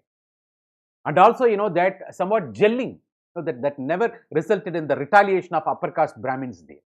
But that happened in South India, we're talking about. So, Arya Samaj and Sri Narayana Paripalana movement, the backward class movements, of course, we are talking about. Arya Samaj talking about supporting, upper caste way. Go back to Vedas, otherwise they took tradition of, the very Hinduism, you might be aware. It is that way we are talking about. Took asylum in karma theory, we are talking about. Ladies and gentlemen, the Constitution of India rejected the caste that just now we spoke, as per Constitution, but in practice, it's continuing even today. The caste-based reservation, the caste and polity, in identity politics we are talking about. Naidu Party, Reddy Party, Kapu Chiranjeevi Party, All India, that AIADMK in Tamil Nadu, it's otherwise called All India Anna Dravida Munnetra Kazhagam. That's nahi hai. All India Devar Munnetra Kazhagam. That it's the dominant caste support those days. I think you might be aware, Jayalalitha's close associate Sasikala and OPS now, the deputy CM, representing the same caste, you might be aware. And whereas, the DMK once was called, Mudaliyar party, because Anna, CNE Annadurai happened to be, that Mudaliyar of Kanjipuram. So, that for every political party, there is one party called Patali Makkal Katchi, representing one-year caste. And there are caste-based, but caste-based parties, that naturally they can't grow beyond that. So, that is the thing. Fortunately, this ADMK and DMK, they understood that. They embrace, people cutting across different castes, different religions. That's different story in South India. You might be aware, you come to know, but there are some castes, they couldn't grow beyond that, beyond their caste votes. That's happening. That is the thing also we are talking about. So, how come you can say the caste has been, the constitution rejecting caste, but in practice you see caste. If you go to rural areas, it's highly pronounced. Even today, recently, I think, that few months, 2 to 3 months back, that one a Dalit lady, that municipal councillor wasn't allowed to sit on par with, that other councillors of upper caste people. That happened. 2-tumbler system, temple entry restriction. Even, that in this, that gone are the days, 7 decades since independence, we hear all those things, of course. So, practice continues, not only in political domain, social domain also, we are talking about. And that too, when it comes to marital practices, honor killings.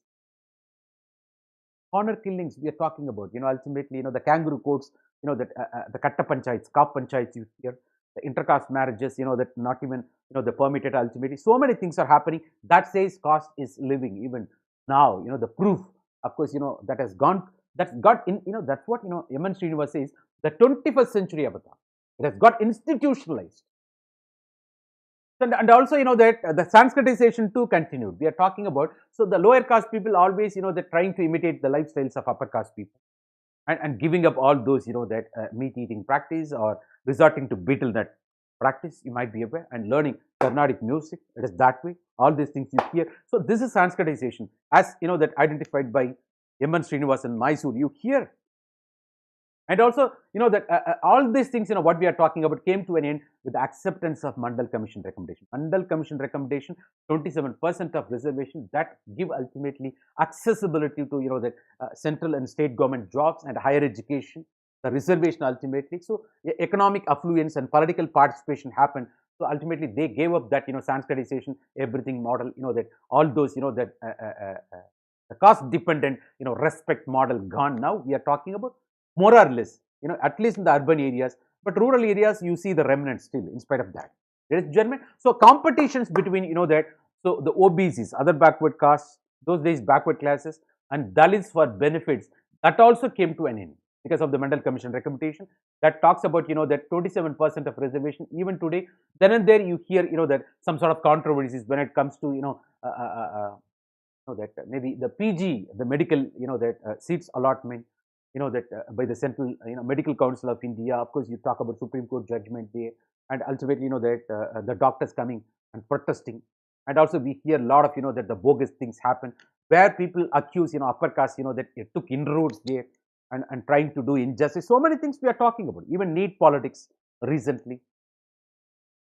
So everywhere, ladies and gentlemen, it's that way we are talking about it. It's not over. Still, it's going on. Of course, we talk about. Of course, you might be aware.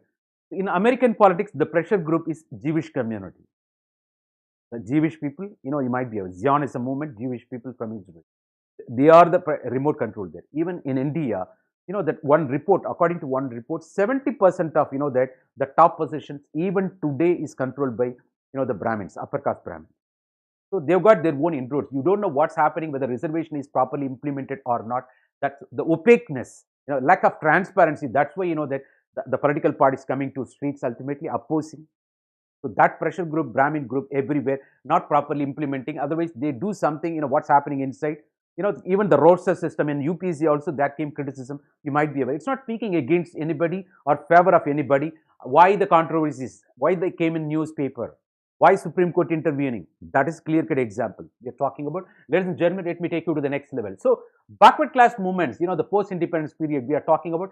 Of course, we have seen mixed movements when we talk about backward class movements, especially the post-independence period.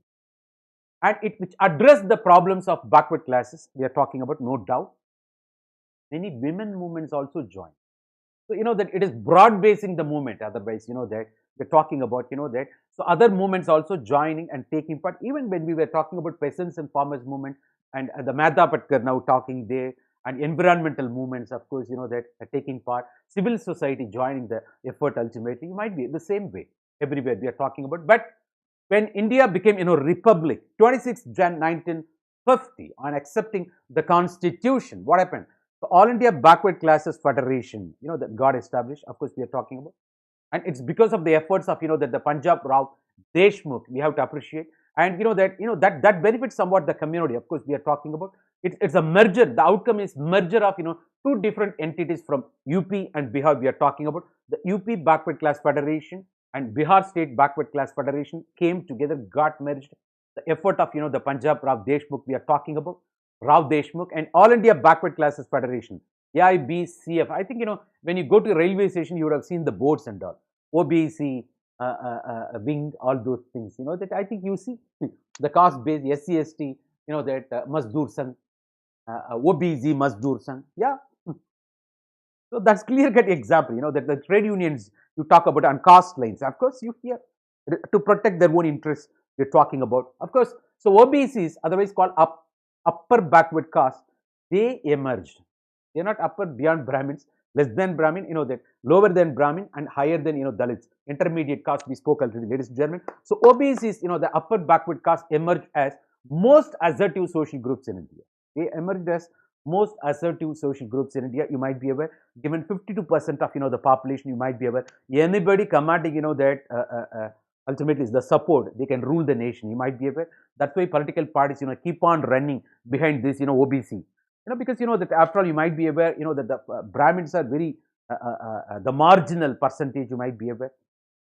So apart from OBC, SC/ST population, that so Indian politics completely, even the very BJP administration now very keen, not hesitating to appeal the Dalit votes by going for Dr. B.R. Ambedkar. You might be aware. This is reality we are talking about. That at the end of the day, politics capturing power. That everything is justified in love and war. It is that way. Though that accusation for this ruling dispensation that favoring upper caste, but that they don't hesitate to get that appeal. The backward backward class votes or SC/ST votes. You might be aware, and incorporating them, accommodating them, and appealing their leaders. You might be aware. It is that way. At the end of the day, it's politics, electoral politics. You might be aware. And you have to understand, that's what in the beginning we emphasize, the characteristic difference between north-based, the backward class movement and south-based backward class movement. You have to understand definitely the characteristic difference as we spoke in the beginning. historically stronger and more popular. The very backward class movement, when you talk about, South India, historically very stronger and more popular, my viewer. Even today, that see, the ancient India, when you talk about the whole India, except, the South, the Ashoka administration, the first empire in India, except South India. The Malik Kafur, the Mughal, that except South India. Even today, you will see, that the very national parties ruling except South India. The South India happened to be the regional strongholds. Even those days, Chera Chola Pandya administration, even Sangam literature, keep on reinforcing that. You might be aware. So the Dravidian, the stock, of course, that's what Dravidar Kazhagam are, that of course, the E.V. Ramasamy Naikar said, that they are the native indigenous people. We don't want, that discus dominance over us. Even Indian sociologists, of course, G.S. Gurye talking about it, how Aryans came and mingled with, the native people ultimately. The Hinduism is born because of, the synthesis between the mingling of Aryans with the native, the tribal people. You might be aware. Otherwise, that the very G.S. Gurye had gone to the extent of saying, that he started evaluating the native people in terms of, Aryan standards. That's why he was criticized, that he was influenced by Brahmanical standards. What is that? He called tribal people, very G.S. Gurye called tribal people as backward Hindus. Go through, that you will come to know, that it's prejudice we are talking about. As a sociologist, he has got ideology. He was criticized on that particular ground. You might be aware. Even Yemen Srinivas was criticized on that particular ground that, all his views are upper. He happened to be a Brahmin. All his views are influenced by his own identity. All these things, that you come to know. And it is that way, of course. So in South India, you talk about historically stronger and more popular backward class movement. South India also pioneered, first of all, you come to know such backward class movements. That's what I'm talking about. The very Justice Party, that you come to know, of course. The Brahmins had monopolized higher caste domination over the lower caste, that in South India. But whereas in North, that the very domination of Brahmins was shared with other upper castes. So ultimately, Brahmin position got diluted. Even the non-Brahmins were catching up with, Brahmin people. It's somewhat, the gelling happened. Otherwise, Sanskritization happened on the part of non-Brahmins to emulate the standards of, Brahmins. That happened in the North. But that never happened in the South. That's what we are talking about.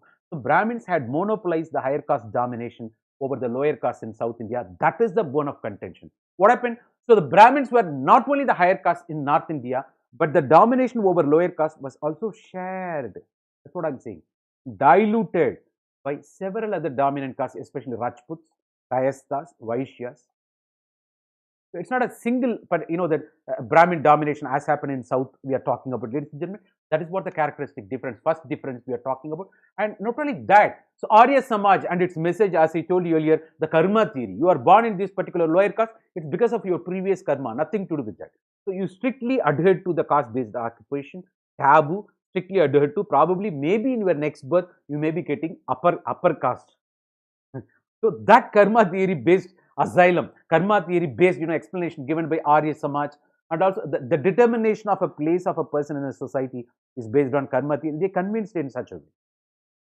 Go back to Vedas. They took asylum there. Not only that, Gharvapsi we are talking about, even the Muslims, the Hindus got converted to Islam, that for some reasons, maybe the caste system not giving, the proper space, or not recognizing the human rights inherent potential. They got converted to, that the Christianity or Islam we are talking about even today. But the Gharvapsi, that happened to the Muslims. The Arya Samaj appealed them and brought them to the original Hindu fold. That happened those days.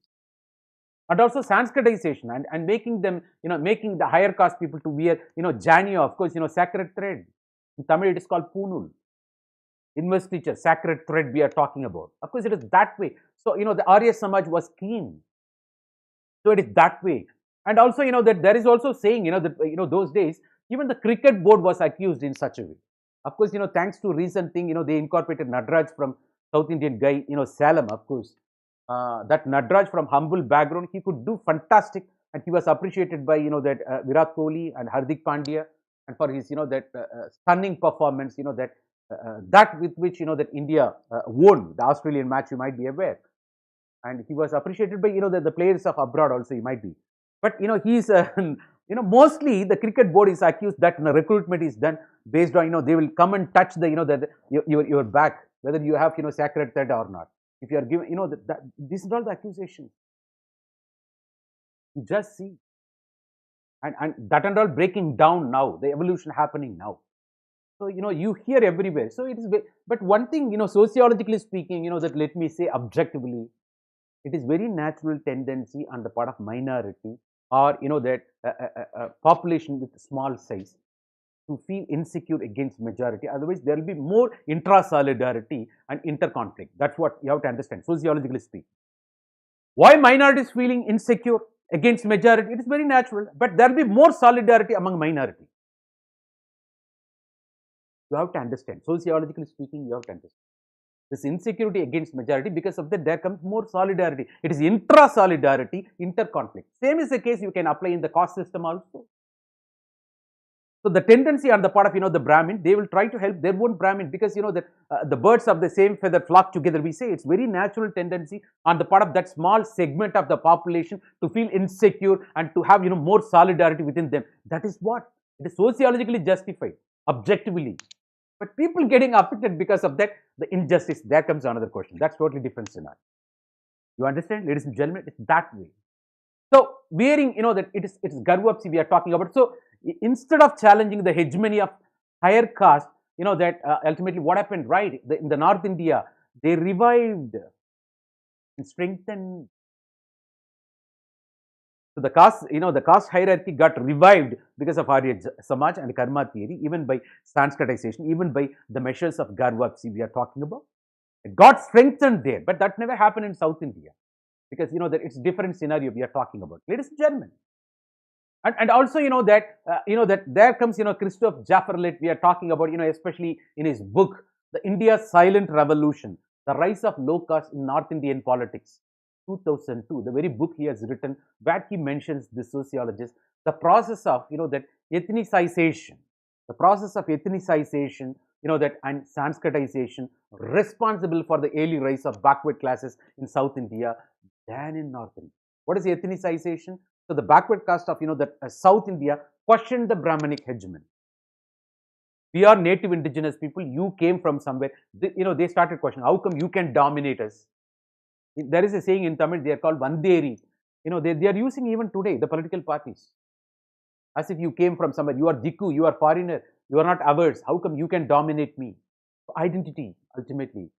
A preservation of identity conflict, identity-based conflict. So ethnicization, we are talking about ethnicity, ethnicization. Backward caste of South questioned the Brahmin. How come you can dominate me? It is that way. So the same way, Sanskritization. Another concept we are talking about. Sanskritization, lower caste people imitating the lifestyles of upper caste people. So the very, that the process of ethnicization and Sanskritization are responsible for early rise of, backward classes in South India than in North India. That never happened in North India. They never questioned, because there was, some sort of consensus between, that upper caste Brahmins and other non-Brahmins. But that never happened in South India. Maybe the DMK stand is diluted towards, the Brahmin community, of course, because in their own corporate, in their own, that a lot of important positions held by Brahmins, they support. Even they entered into marital contract. So the Kalaignar Karunanidhi, when he was heading the party for his own relatives, he entered into marital contract with Brahmin community. It's dilution. But that in the political plank, they'll be talking about anti-Brahmanism. But now they are trying to that reach a consensus. We are not anti-Hindus. But of course, the root parent organization of DMK is Dravidar Kazhagam, started by E.V. Ramasamy Naicker, rationalization, self-respect movement, widow remarriage, anti-Brahmanism stand, not anti-Brahmins, anti-Brahmanism. It's not hating the Brahmins, it's hating the, that hate the sin, not the sinner.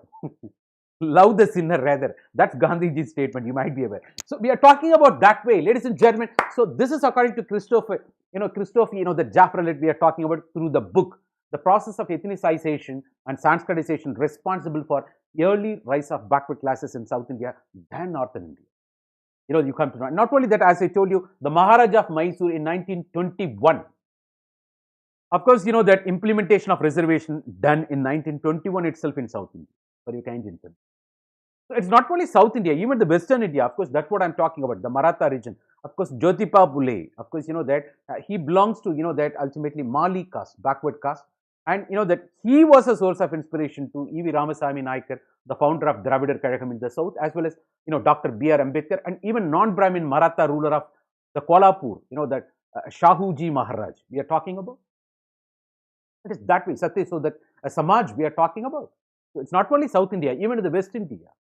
So that's what North-South we are talking about. Of course, in economic sense, North-South divide is not there. That's different scenario. You would have gone through, that Amartya sense, that the argumentative Indian. We'll come to know. Ladies and gentlemen, let me take you to the next level. Yes, what is that? So, that anti-Brahmanical movements during the colonial period we are talking about, ladies and gentlemen. So, that it is a question came in 2016 as well. So, the backward class movement, when you talk about, you can never talk about backward class movement without touching this anti-Brahmanical stand, and that is what dividing North and South, especially in South, whether Sri Narayana Dharma Paripalana movement, whether it is Dravidar Kazhagam, whether it is Justice Party, whether it is Satya Sodak Samaj, the common stand, of course, anti-Brahmanical movements, you might be aware. So there was a question in 2016, of course, you have to understand, during colonial period, how the anti-Brahmanical movements, because most of the Dravidian parties, what we talk about, its parental organization, Dravidar Kazhagam, and their close association with Justice Party. And in different, the parts of India, different anti-Brahmanical stand or in favor of backward class movements we are talking about. That's what the question, of course, we are addressing now, ladies and gentlemen. It is that way. This is Dr. B.R. Ambedkar, of course. Anti-Brahmanism or anti-Manuvad, that we are talking about is the ideology of being opposed or expressing hostility towards the Brahmins. Is that way? Who are priestly caste in Hinduism and traditionally highest ranked social caste, you might be aware. Because the hierarchy, Brahmana, we talk about, I told you many times, Kshatriya and Vaishya, Shudra. You are talking about the Brahmins stopping, Purohits, that are ultimately, that advising kings, you might be aware. Kshatriyas, warrior community. Vaishyas, mercantile community. Shudras resorted to menial jobs. The purity and pollution is the notion, you might be aware.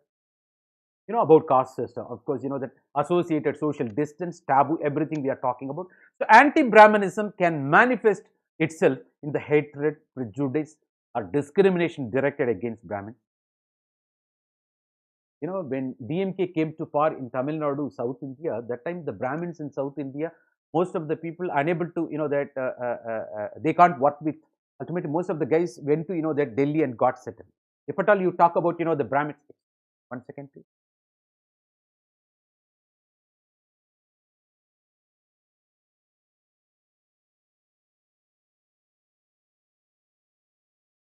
Right, that's history, you might be aware. And most of Tamil Brahmins settled in Delhi. Those people, went from Tamil Nadu. You might be aware. We are talking about it. It's that way. Thank you so much. So it is that way. So that anti-Brahmanism. Why? It's because of the hatred, because of the prejudice. Otherwise, you have to understand, that of course, that they were unable to face this Dravidian movements, that otherwise, the so much of injustice done in the past by the very upper caste, now the retaliation by backward class. They know very well what will be the consequences that way. But now you see somewhat, reconciliation. The people are educated now everywhere. It's not happening like that, but it's, of course, it's not free from the friction, and somewhere in the official establishments, when it comes to reservation, especially that the Brahmin, the bureaucratic establishment, there is an accusation. They are not properly implementing. They are making the system opaque, non-transparent. These are all the things happening. So still, that ultimately there is a suspicion between communities, the past remnants, the continuity we are talking about. That's why judgment. That's why political parties coming to the streets. You might be aware. So the hatred, prejudice, or discrimination directed against Brahmins we are talking about. It is that way.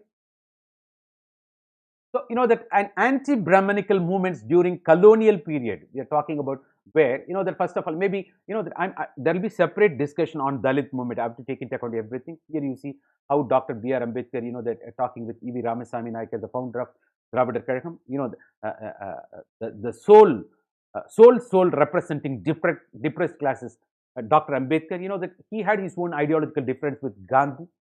And Gandhi said, that the untouchability is a shame, a disgrace on, Hindu society, and, that the people should do away with.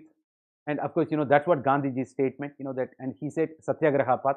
But that the very Ambedkar, you might be aware, he had his own difference of opinion with Gandhi when it comes to, that Dalit plight or untouchability. He said, that within that, that the system of caste, the Hinduism, we can never get justice. That's why Ambedkar, mobilized, his own people, embraced Mahar movement. You might be aware. And also, that the radical, the change, that the very Ambedkar was in favor, but whereas Mahatma Gandhi was in favor of Ahimsa Satyagraha. The paths are different, of course, you might be aware, ladies and gentlemen. So Gandhiji also was not in favor of untouchability. He acknowledged that it's a disgrace on Hinduism, Hindu system, and people should be conscious and not to practice that. That's why, that we find article, that of course, that we talk about untouchability.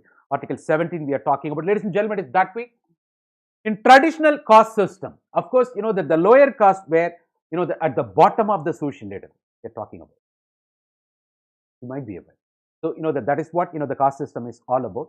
Lower caste were bottom of the social ladder, and they were subjected to various caste disabilities, social distance, oppression, suppression, taboo, that the inhuman conditions, the menial jobs for which they got exposed. You might be aware.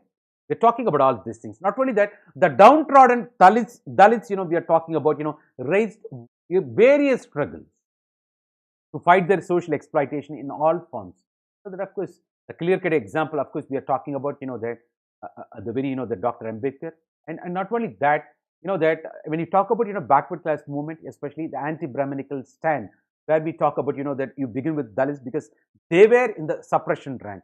Lot of protests in different time period we are talking about in India. Of course, Ambedkar, that embraced the Mahar movement, embraced Buddhism, that Ambedkar's the advocacy we are talking about directed against Brahmanism, ultimately embraced Buddhism, you might be aware, we are talking about. This is a testimonial, the anti-Brahminical stand. Not only that, as I said, the Western India, the Satya Sodak Samaj, the Mahatma we are talking about, Jyotiba Phule, he was called Mahatma. He was called Mahatma, original Mahatma. Of course, Mahatma Jyotiba Phule formed Satya Sodak, the Mandal in 1870. Just see, even Maharaja of, Mysore, 1920 only he gave reservation for backward class. But 1873 the movement started. You talk about, so with the aim of liberating the non-Brahmins from the clutches of the Brahminical domination, oppression, suppression that happened in Western India. They totally rejected the Vedic tradition and Aryan heritage. Talking about, because when you believe in Vedas, when you believe in Aryan tradition, naturally you have to believe in caste system. Naturally you have to accept the supremacy of a Brahmins. Naturally you have to accept that the social distance, endogamy, taboo, everything. It's fortunate if you are born in upper caste. It is that way, so even Dravidar Kazhagam, the E.V. Ramaswamy Nayakar, that is the thing. So as long as you believe caste system, as long as you believe in religion, you will think about caste system. So that's why they gone to the extent of saying that atheism, the movement of atheism, there is no God. They took that stand. It is ultimate, that attack. As long as God is there, there will be religion. Because ultimately, as long as there is religion, Hinduism, there will be the caste system. There will be supremacy of Brahmins. Let us attack God. That's their stand. Even today, the Dravidar Kazhagam talking about that. But for, that what happened, the very DMK came out of Dravidar Kazhagam, that their family members are, worshipping. It is diluted its stand. That's totally different. That is why even the party leaders are saying they are not anti-Hindus. Though it came from, you understand, that, of course, that you come to know, of course. And also, that you just imagine, they had alliance with BJP also in the past, very DMK. So ideology, at the end of the day, electoral politics, everything. Now, that there are new parties, that by cine actor, that saying spiritual party. Let's see. But spiritualism, when you talk about, it's beyond religion. In spiritualism, all religions are same. You don't give, that special attachment. It is that way. It's a different level. When you are religious, there will be competition among religions.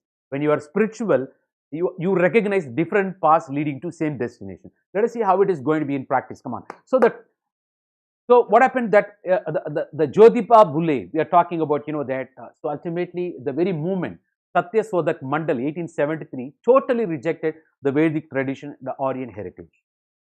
And that the very Jyotiba Phule regarded Aryans as conquerors and destroyers of indigenous, native, that non-Aryan culture. So the people who came from somewhere, they are going to destroy the discus.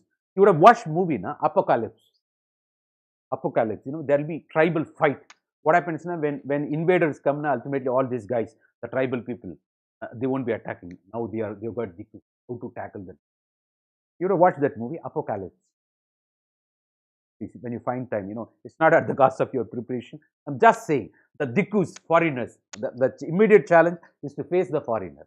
It is that way. So they regarded, that this, Jyotiba Phule, of course, Mahatma, regarded Aryans as conquerors and destroyers of native indigenous, that non-Aryan culture. So he launched vigorous attacks on Vedas. You might be aware.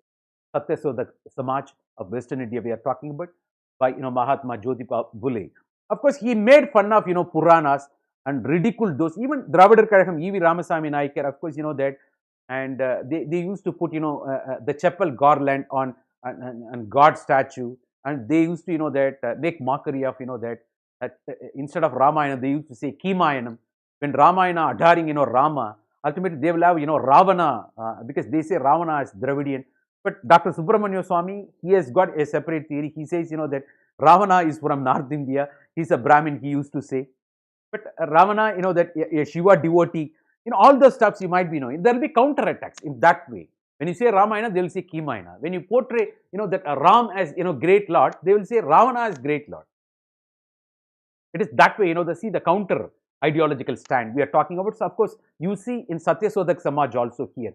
He made fun of Puranas and ridiculed those who believed in the absurd stories narrated by the Brahmin authors. That all these stories are, the Brahmins, they wanted to maintain supremacy. You don't believe them. In that way, that this Jyotiba Phule guided their own people those days. It is that way, Satyasodha Samaj we are in. And you might be aware, Justice Party, we're talking about.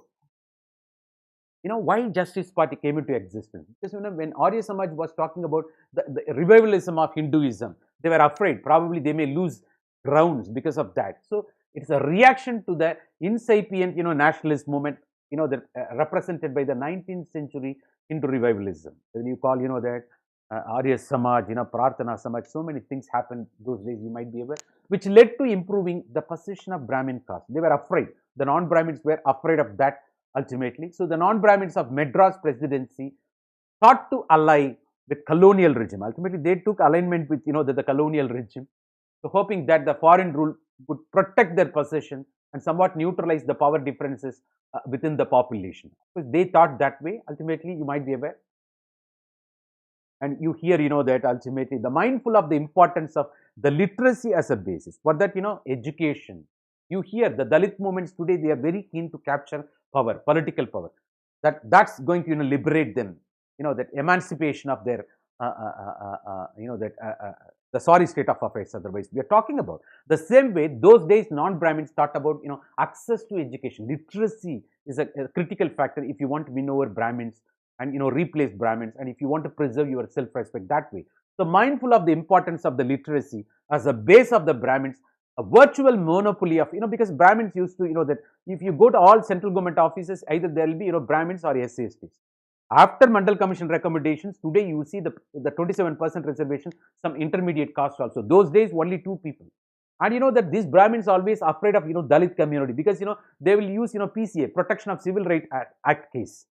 And sometimes you find, that the Brahmins marrying, Dalits, the intercaste marriages, because the life settlement, central government job. And there, they forget the caste differences, everything. That happened, we are talking about.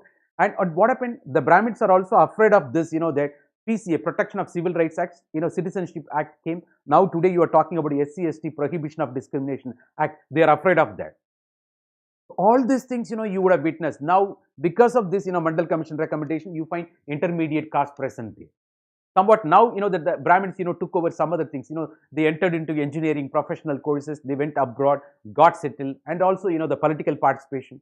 And there are a lot of reports also, even in the political parties.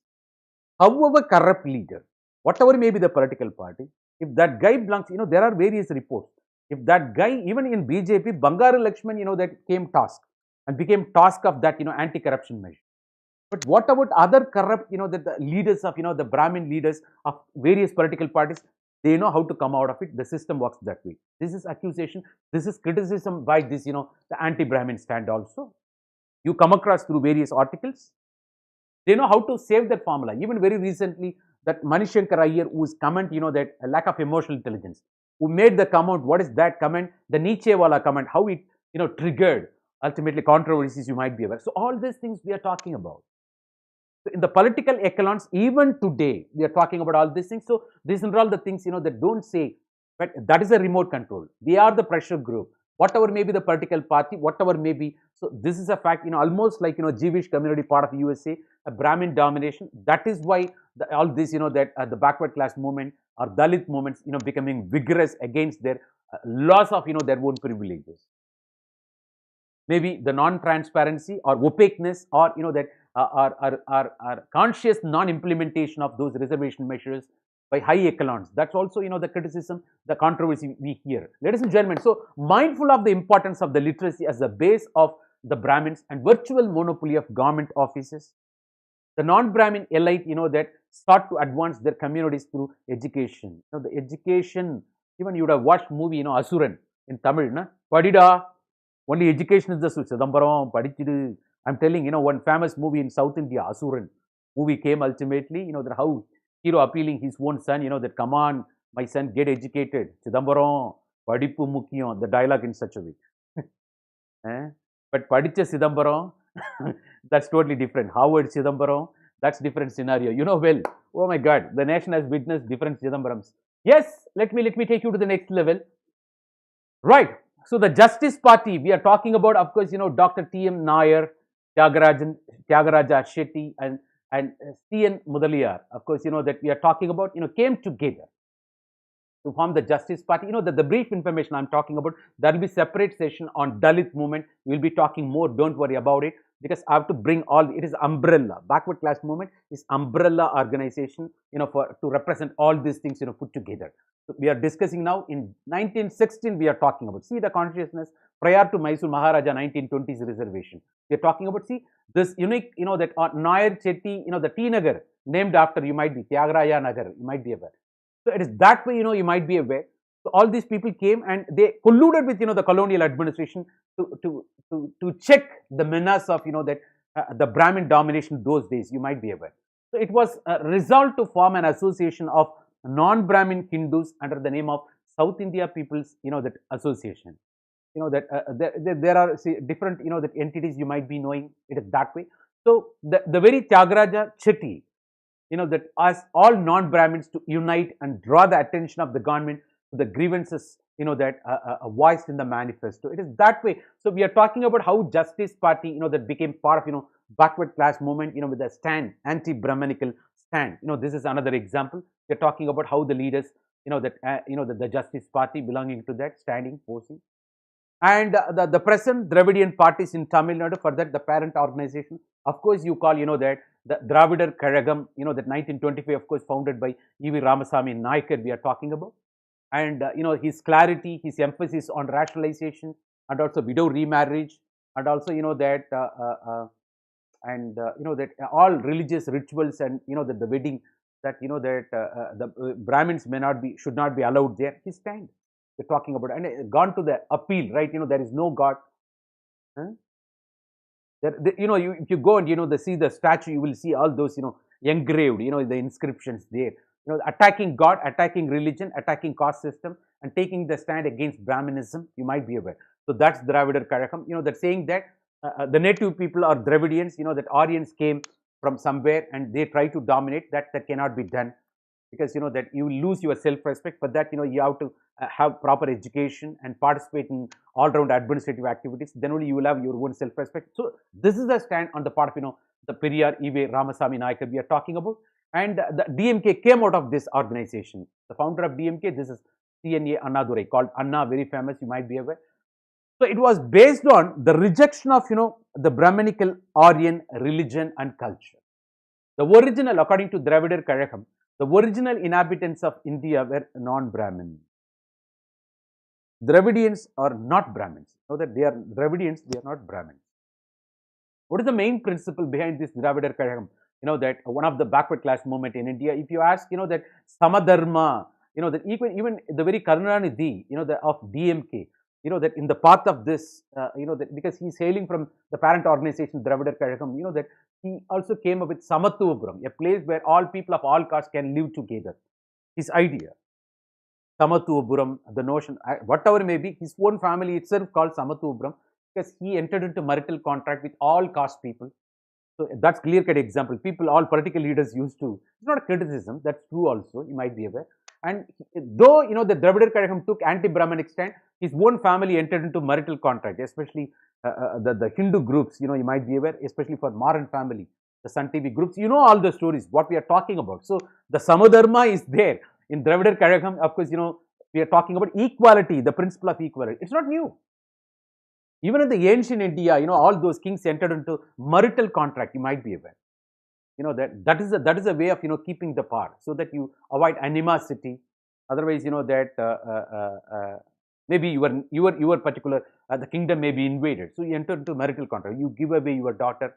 Otherwise, you marry your own son to that particular king's that daughter. In that way, the alliance. It's not matrimonial alliance. The two kingdoms, the political alliance. The ruling alliance. It is that way.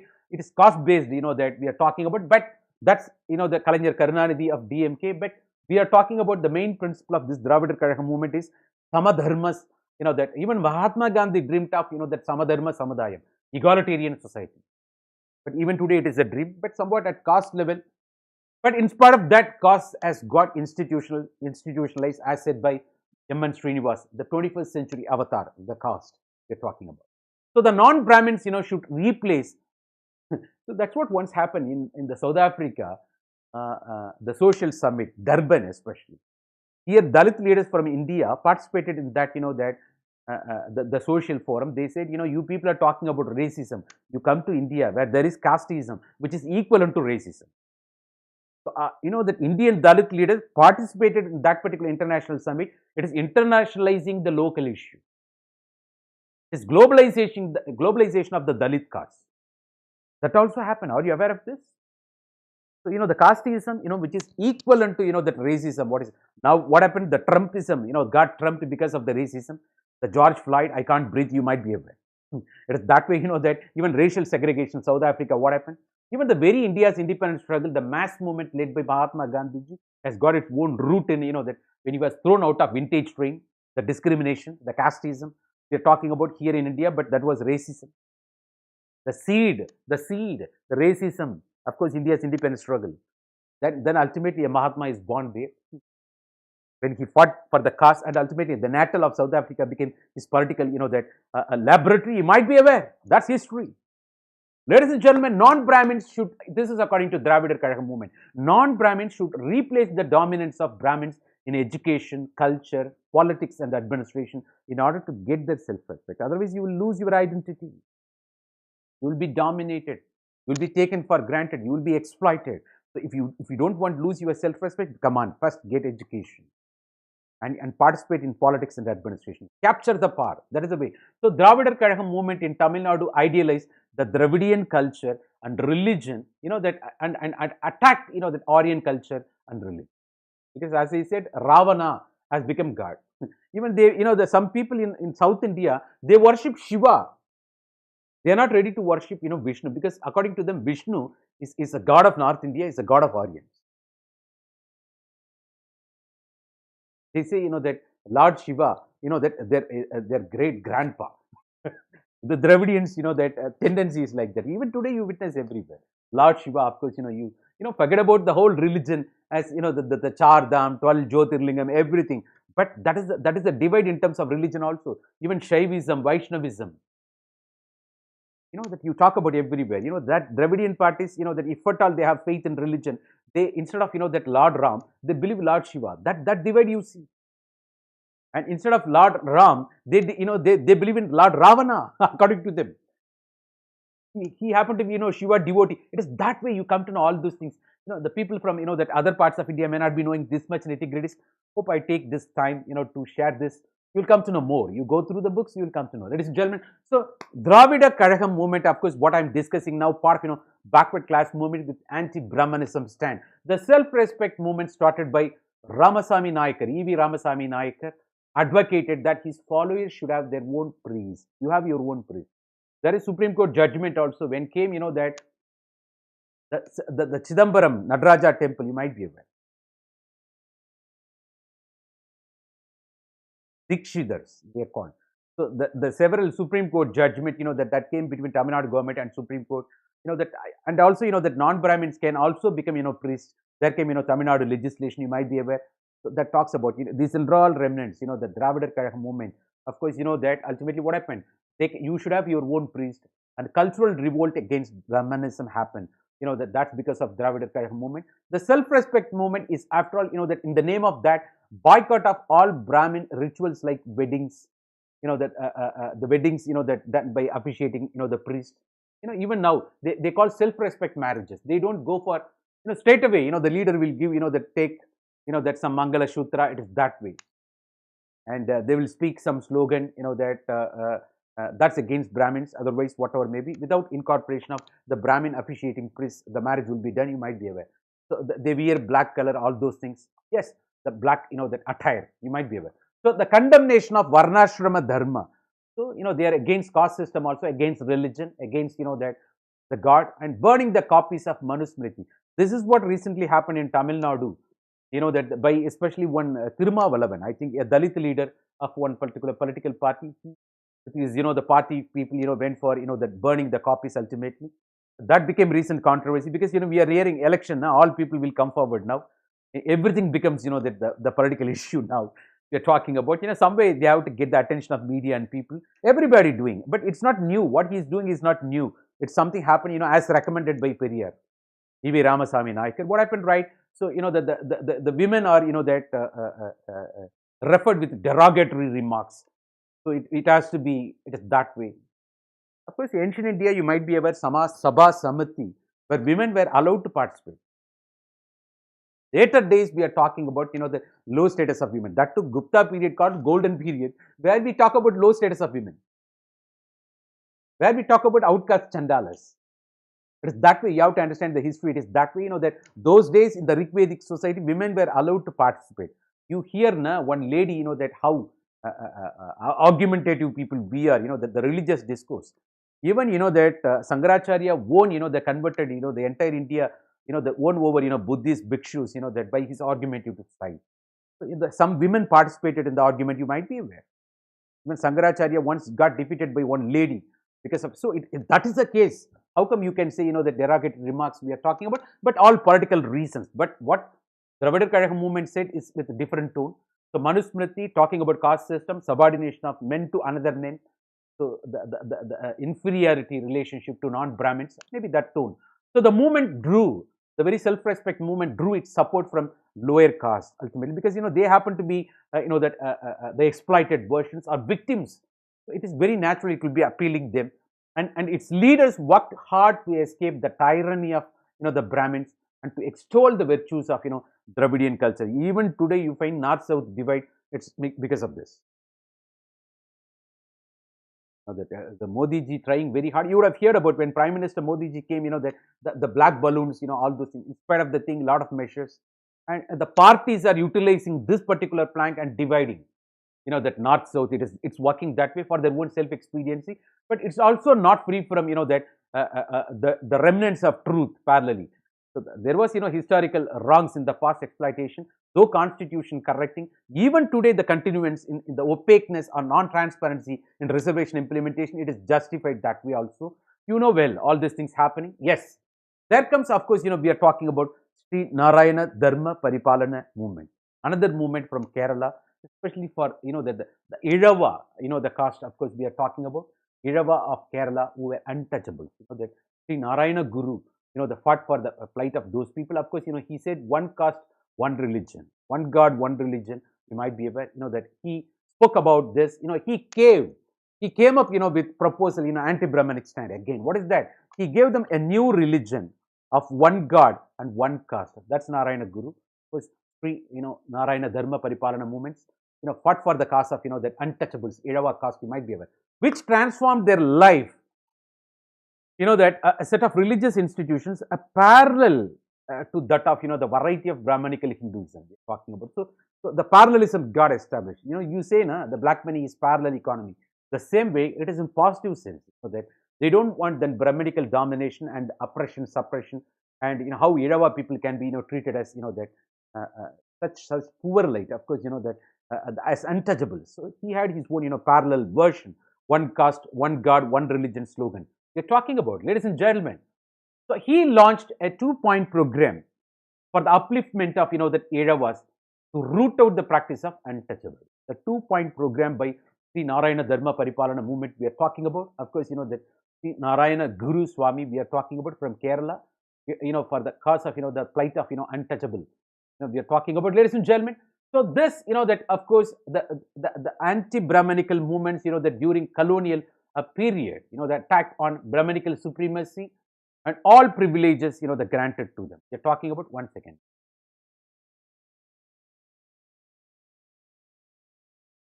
That's right.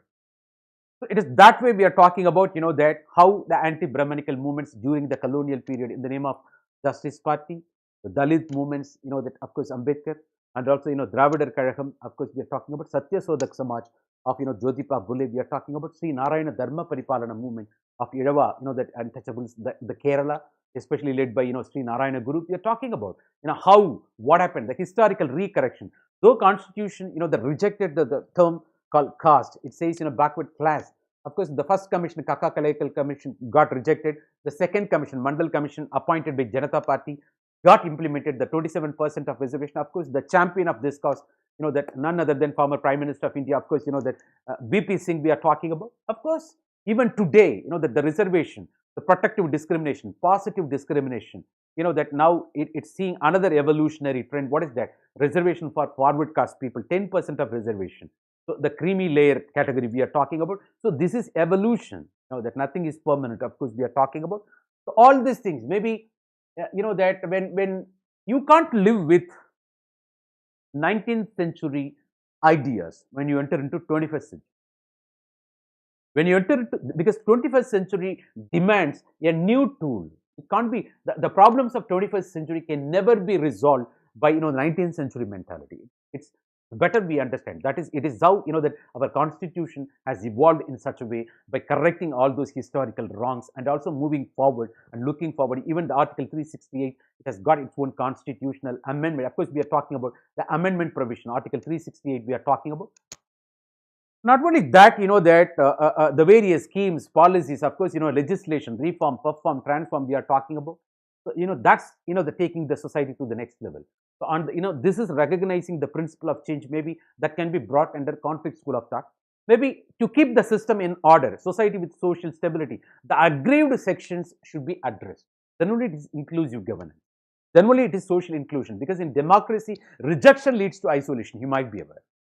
So the downtrodden people, marginalized sections, that women, that the minorities, differently abled people, all should be, that address their own grievances. Otherwise, it won't work.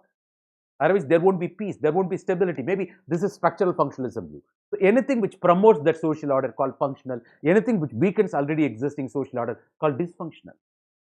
When you talk about caste-related, prejudices, even religion-based communalism or caste-based casteism, only on social interaction you can understand the equity, unique problems on the part of, the victims. It is not simply speaking from somewhere. So to understand the objectivity or cultural relativism, you have to put yourself in that particular context. That talks about, social interactionism principle, of course, the perspective. That's said to be the future of sociology. Ladies and gentlemen, hitherto we discuss about anti-Brahminical stand during colonial period, especially with the support of the backward class movement, a single umbrella phrase capable of accommodating Justice Party, Sri Narayana Dharma Paripalana movement, Satya Sodak Samaj, Dravidar Kazhagam we are talking about. I think we spoke, and even Dalit movements we are talking about. It is that way. But when you say backward class, intermediate caste, cultivation caste, artisans, that servicing caste. Artisans and servicing caste, they joined, the marginalized, the agricultural laborers. But whereas, that affluent upper backward caste, that they started ruling. And we also discuss, the characteristic difference between the backward class movement in North. So it is not, that opposed, anti-Brahminical stand. They traveled in the path of, that Arya Samaj, go back to Vedas, otherwise karma theory notion. They took asylum and also they practiced Sanskritization. Lower caste people imitated the lifestyles of upper caste people. Even the upper caste domination, the Brahmins, that got shared with other upper caste people. That as we spoke, that the Rajputs, Jats, everywhere. It diluted the very Brahmanical domination. But in South, it was totally a characteristically different we are talking about, because why? They were not only pioneers, and also, that culminated in, that the capturing political party, self-respect movement, anti-Brahmin stand, atheism stand we are talking about, and that, and also, that the various Dravidian parties, what we are talking about today, even you see the remnants of that Dravidid Kazhagam. That's very clear cut, that, and recently, and also, that the policies of the state, as we spoke, the Mandel Commission recommendation, 27% reservation, that ultimately gave a push to this backward class people ultimately to participate in the political and administrative spheres. And also the Western education and liberal ideology, everything supported, acted as a catalyst for the mushrooming of all these backward class movements in South India as well as West India. We're talking about all these things. Ladies and gentlemen, of course, it intended, to reform the society and generating, the self-respect to them who were oppressed by the caste hierarchy. That is what anti-Brahmanical stand we are talking about. Of course, even how the French Revolution responsible for, that liberty, equality, fraternity there. Even this is part of, that India's, that a preamble, justice, liberty, equality, fraternity we are talking about. But of course, in India, it's not only, we were not waiting for that French Revolution to teach us, because, prior to that, 1873, Satya Sodak Samaj.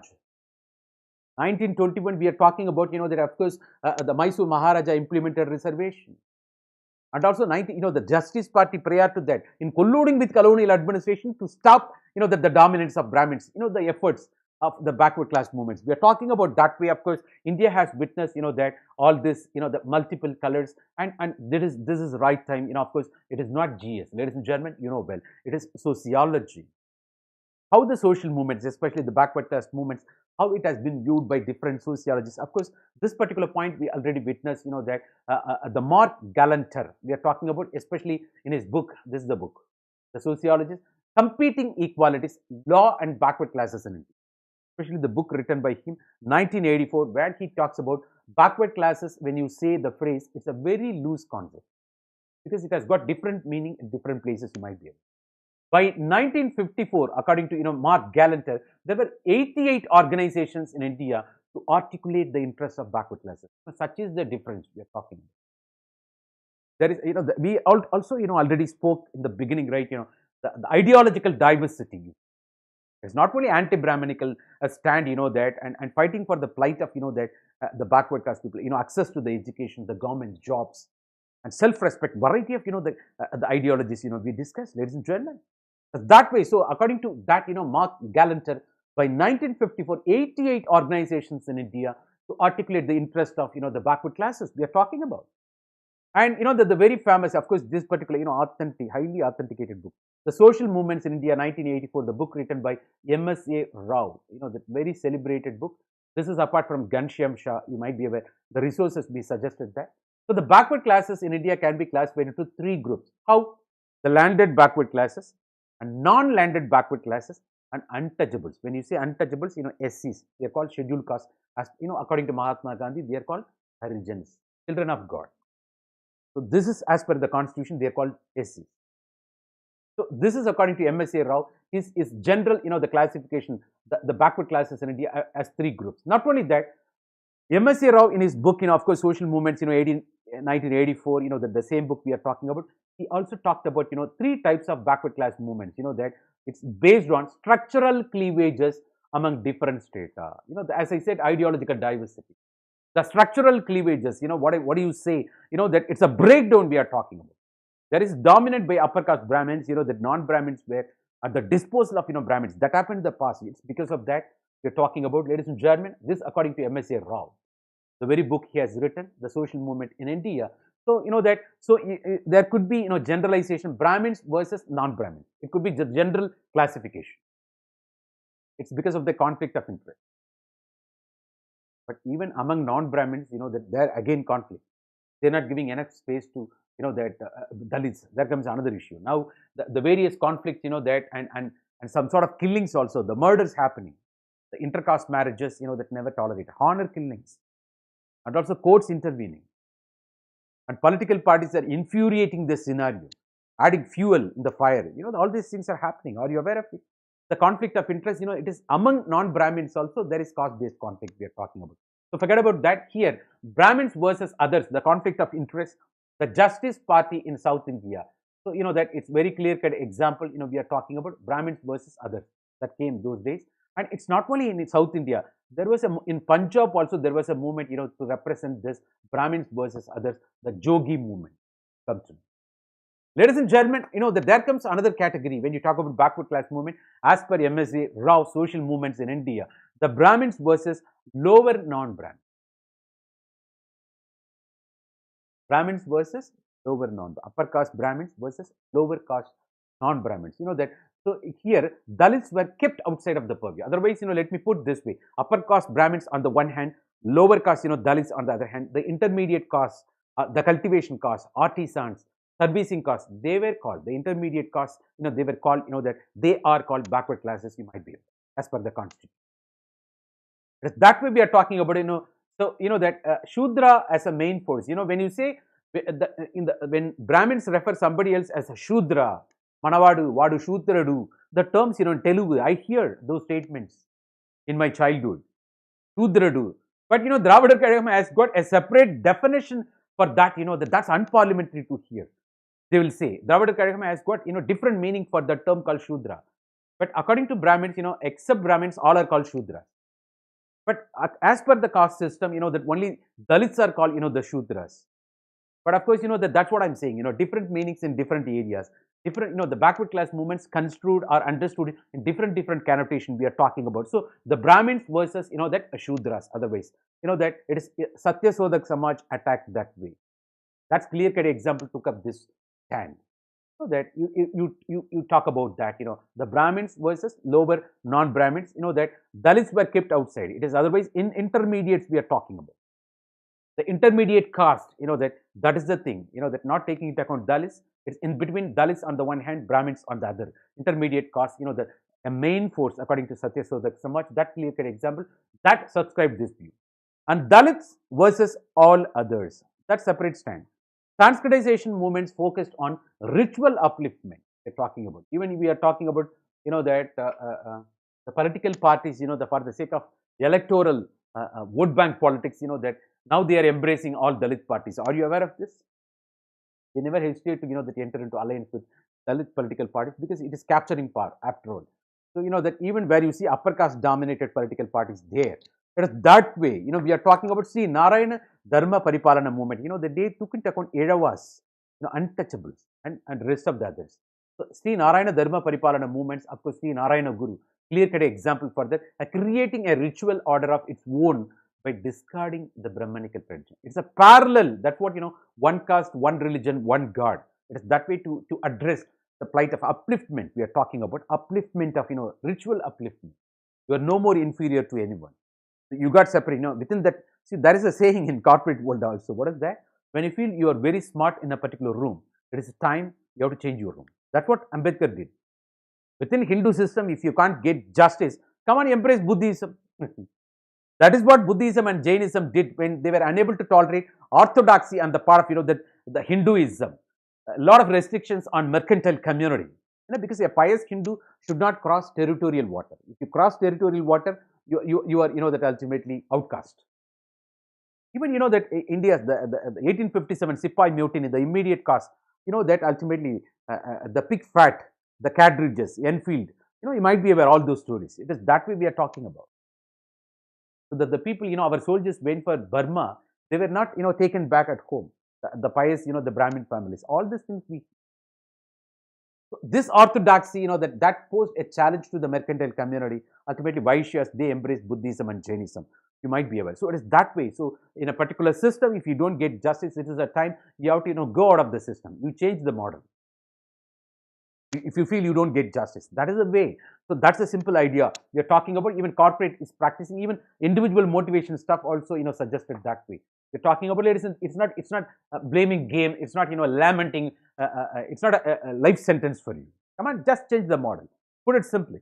And you got your own choice in life. It is the same way we are addressing here caste groups, social category, social stratification. Caste is a form of, one of the forms of social stratification. You classify people based on purity pollution notion. Accordingly, Brahmana, Kshatriya, Vaishya, Shudra.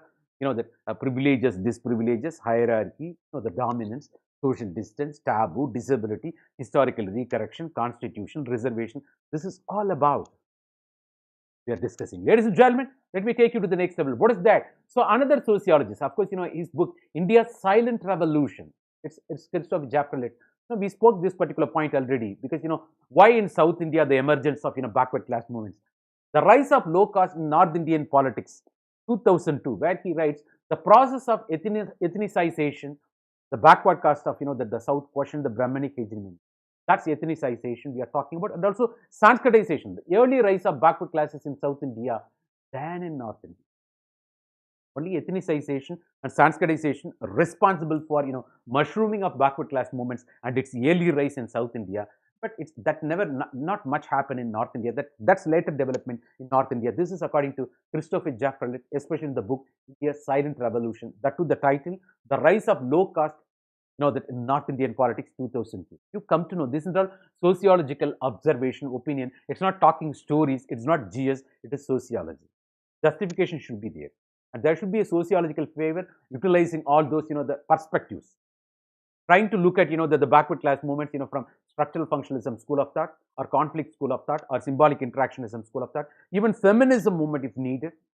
But that way we are talking about, this is what, that ladies and gentlemen, I think, that I took you to the right stuff. Of course, it's a small topic, that is why I have to wind up the session as earlier today. Ladies and gentlemen, I think, you got the stuff. We spoke, we gave brief introduction about sociology and also the unit.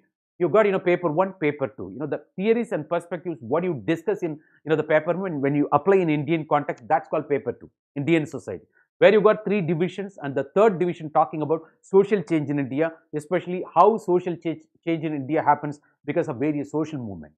Because what is social movement? A collective effort to either to promote change or to resist based on a particular purpose or ideology under leadership. These social movements in different parts at different time period responsible for emergence of different leadership also.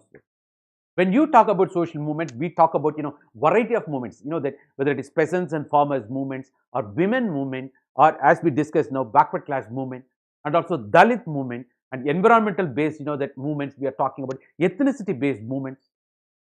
A collective effort or collective mobilization either to promote change or to resist. It's not new to you because we have witnessed variety of movements in the past. Even India's independence has got its own root in the various socio-religious reform movements happen in India, and India's independence struggle itself called social movement. A national movement you call, but that became mass movement because of entry of Mahatma Gandhiji, you might be aware. But that way, we discuss, ladies and gentlemen, and also the characteristic difference between the backward class movement in South, how it is different from North we are talking about. And also, that the committee commission recommendation, the Kaka Kalelkar commission, because it took into account the cost as the criteria, it was rejected by the government of India. Even the constitution, there is no, that the cost, it says, backward classes. It says, other backward classes because, the class, economic status, that's why creamy layer notion. When you talk about other backward classes in India, of course, 52% of population, according to Mandel Commission recommendation, got appointed by the Janata Party, that you might be aware in 1980s. That recommendation ultimately responsible for 27% of reservation. VP Singh is the champion of this backward class, that reservation. You might be aware the costs. You might be aware. And we spoke, that ultimately, that the North South, how this, the 27% of reservation responsible for, that access to education and participation, the political power and administration that facilitated backward classes. And under, the Justice Party, Satya Sodak Samaj, the Dalit movement under Ambedkar, and also Sri Narayana Dharma Paripalana movement, Sri Narayana Guru, Kerala Irava movement, and also, that we spoke about Dravida Kazhagam by E.V. Ramasamy Raikar, which is the root parent organization for all Dravidian parties in Tamil Nadu. So we discussed everything, that at length, ultimately, ladies and gentlemen, and also we connected you with the context, that how,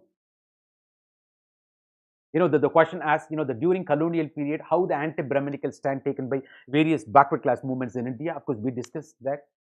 And also, that we linked, that it is not a general studies paper, it is sociology.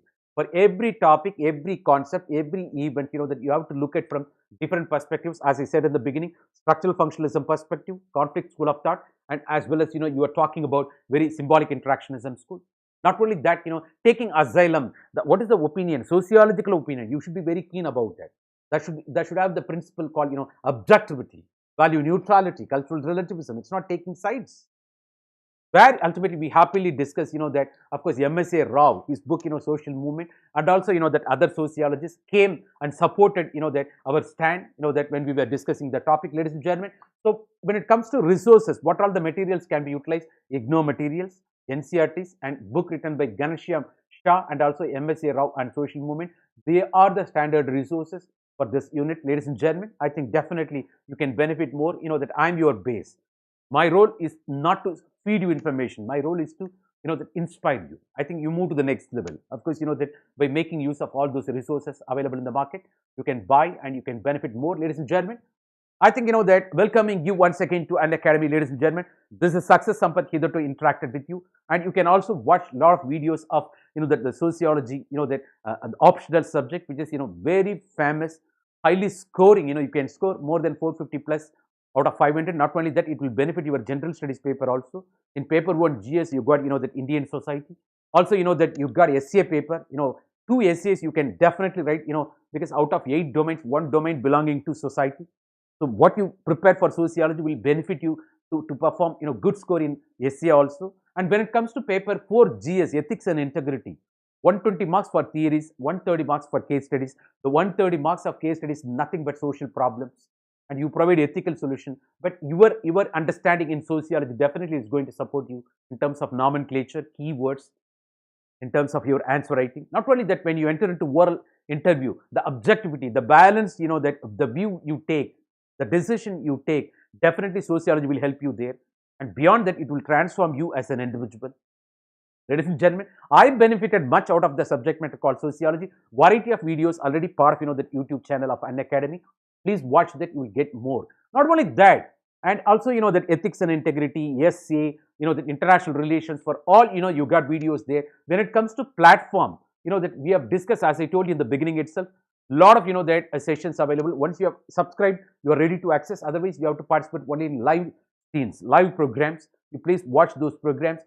Lot of, the last 5-year MCQ questions cutting across different segments of GS, centered around prelims we discussed. Several questions came.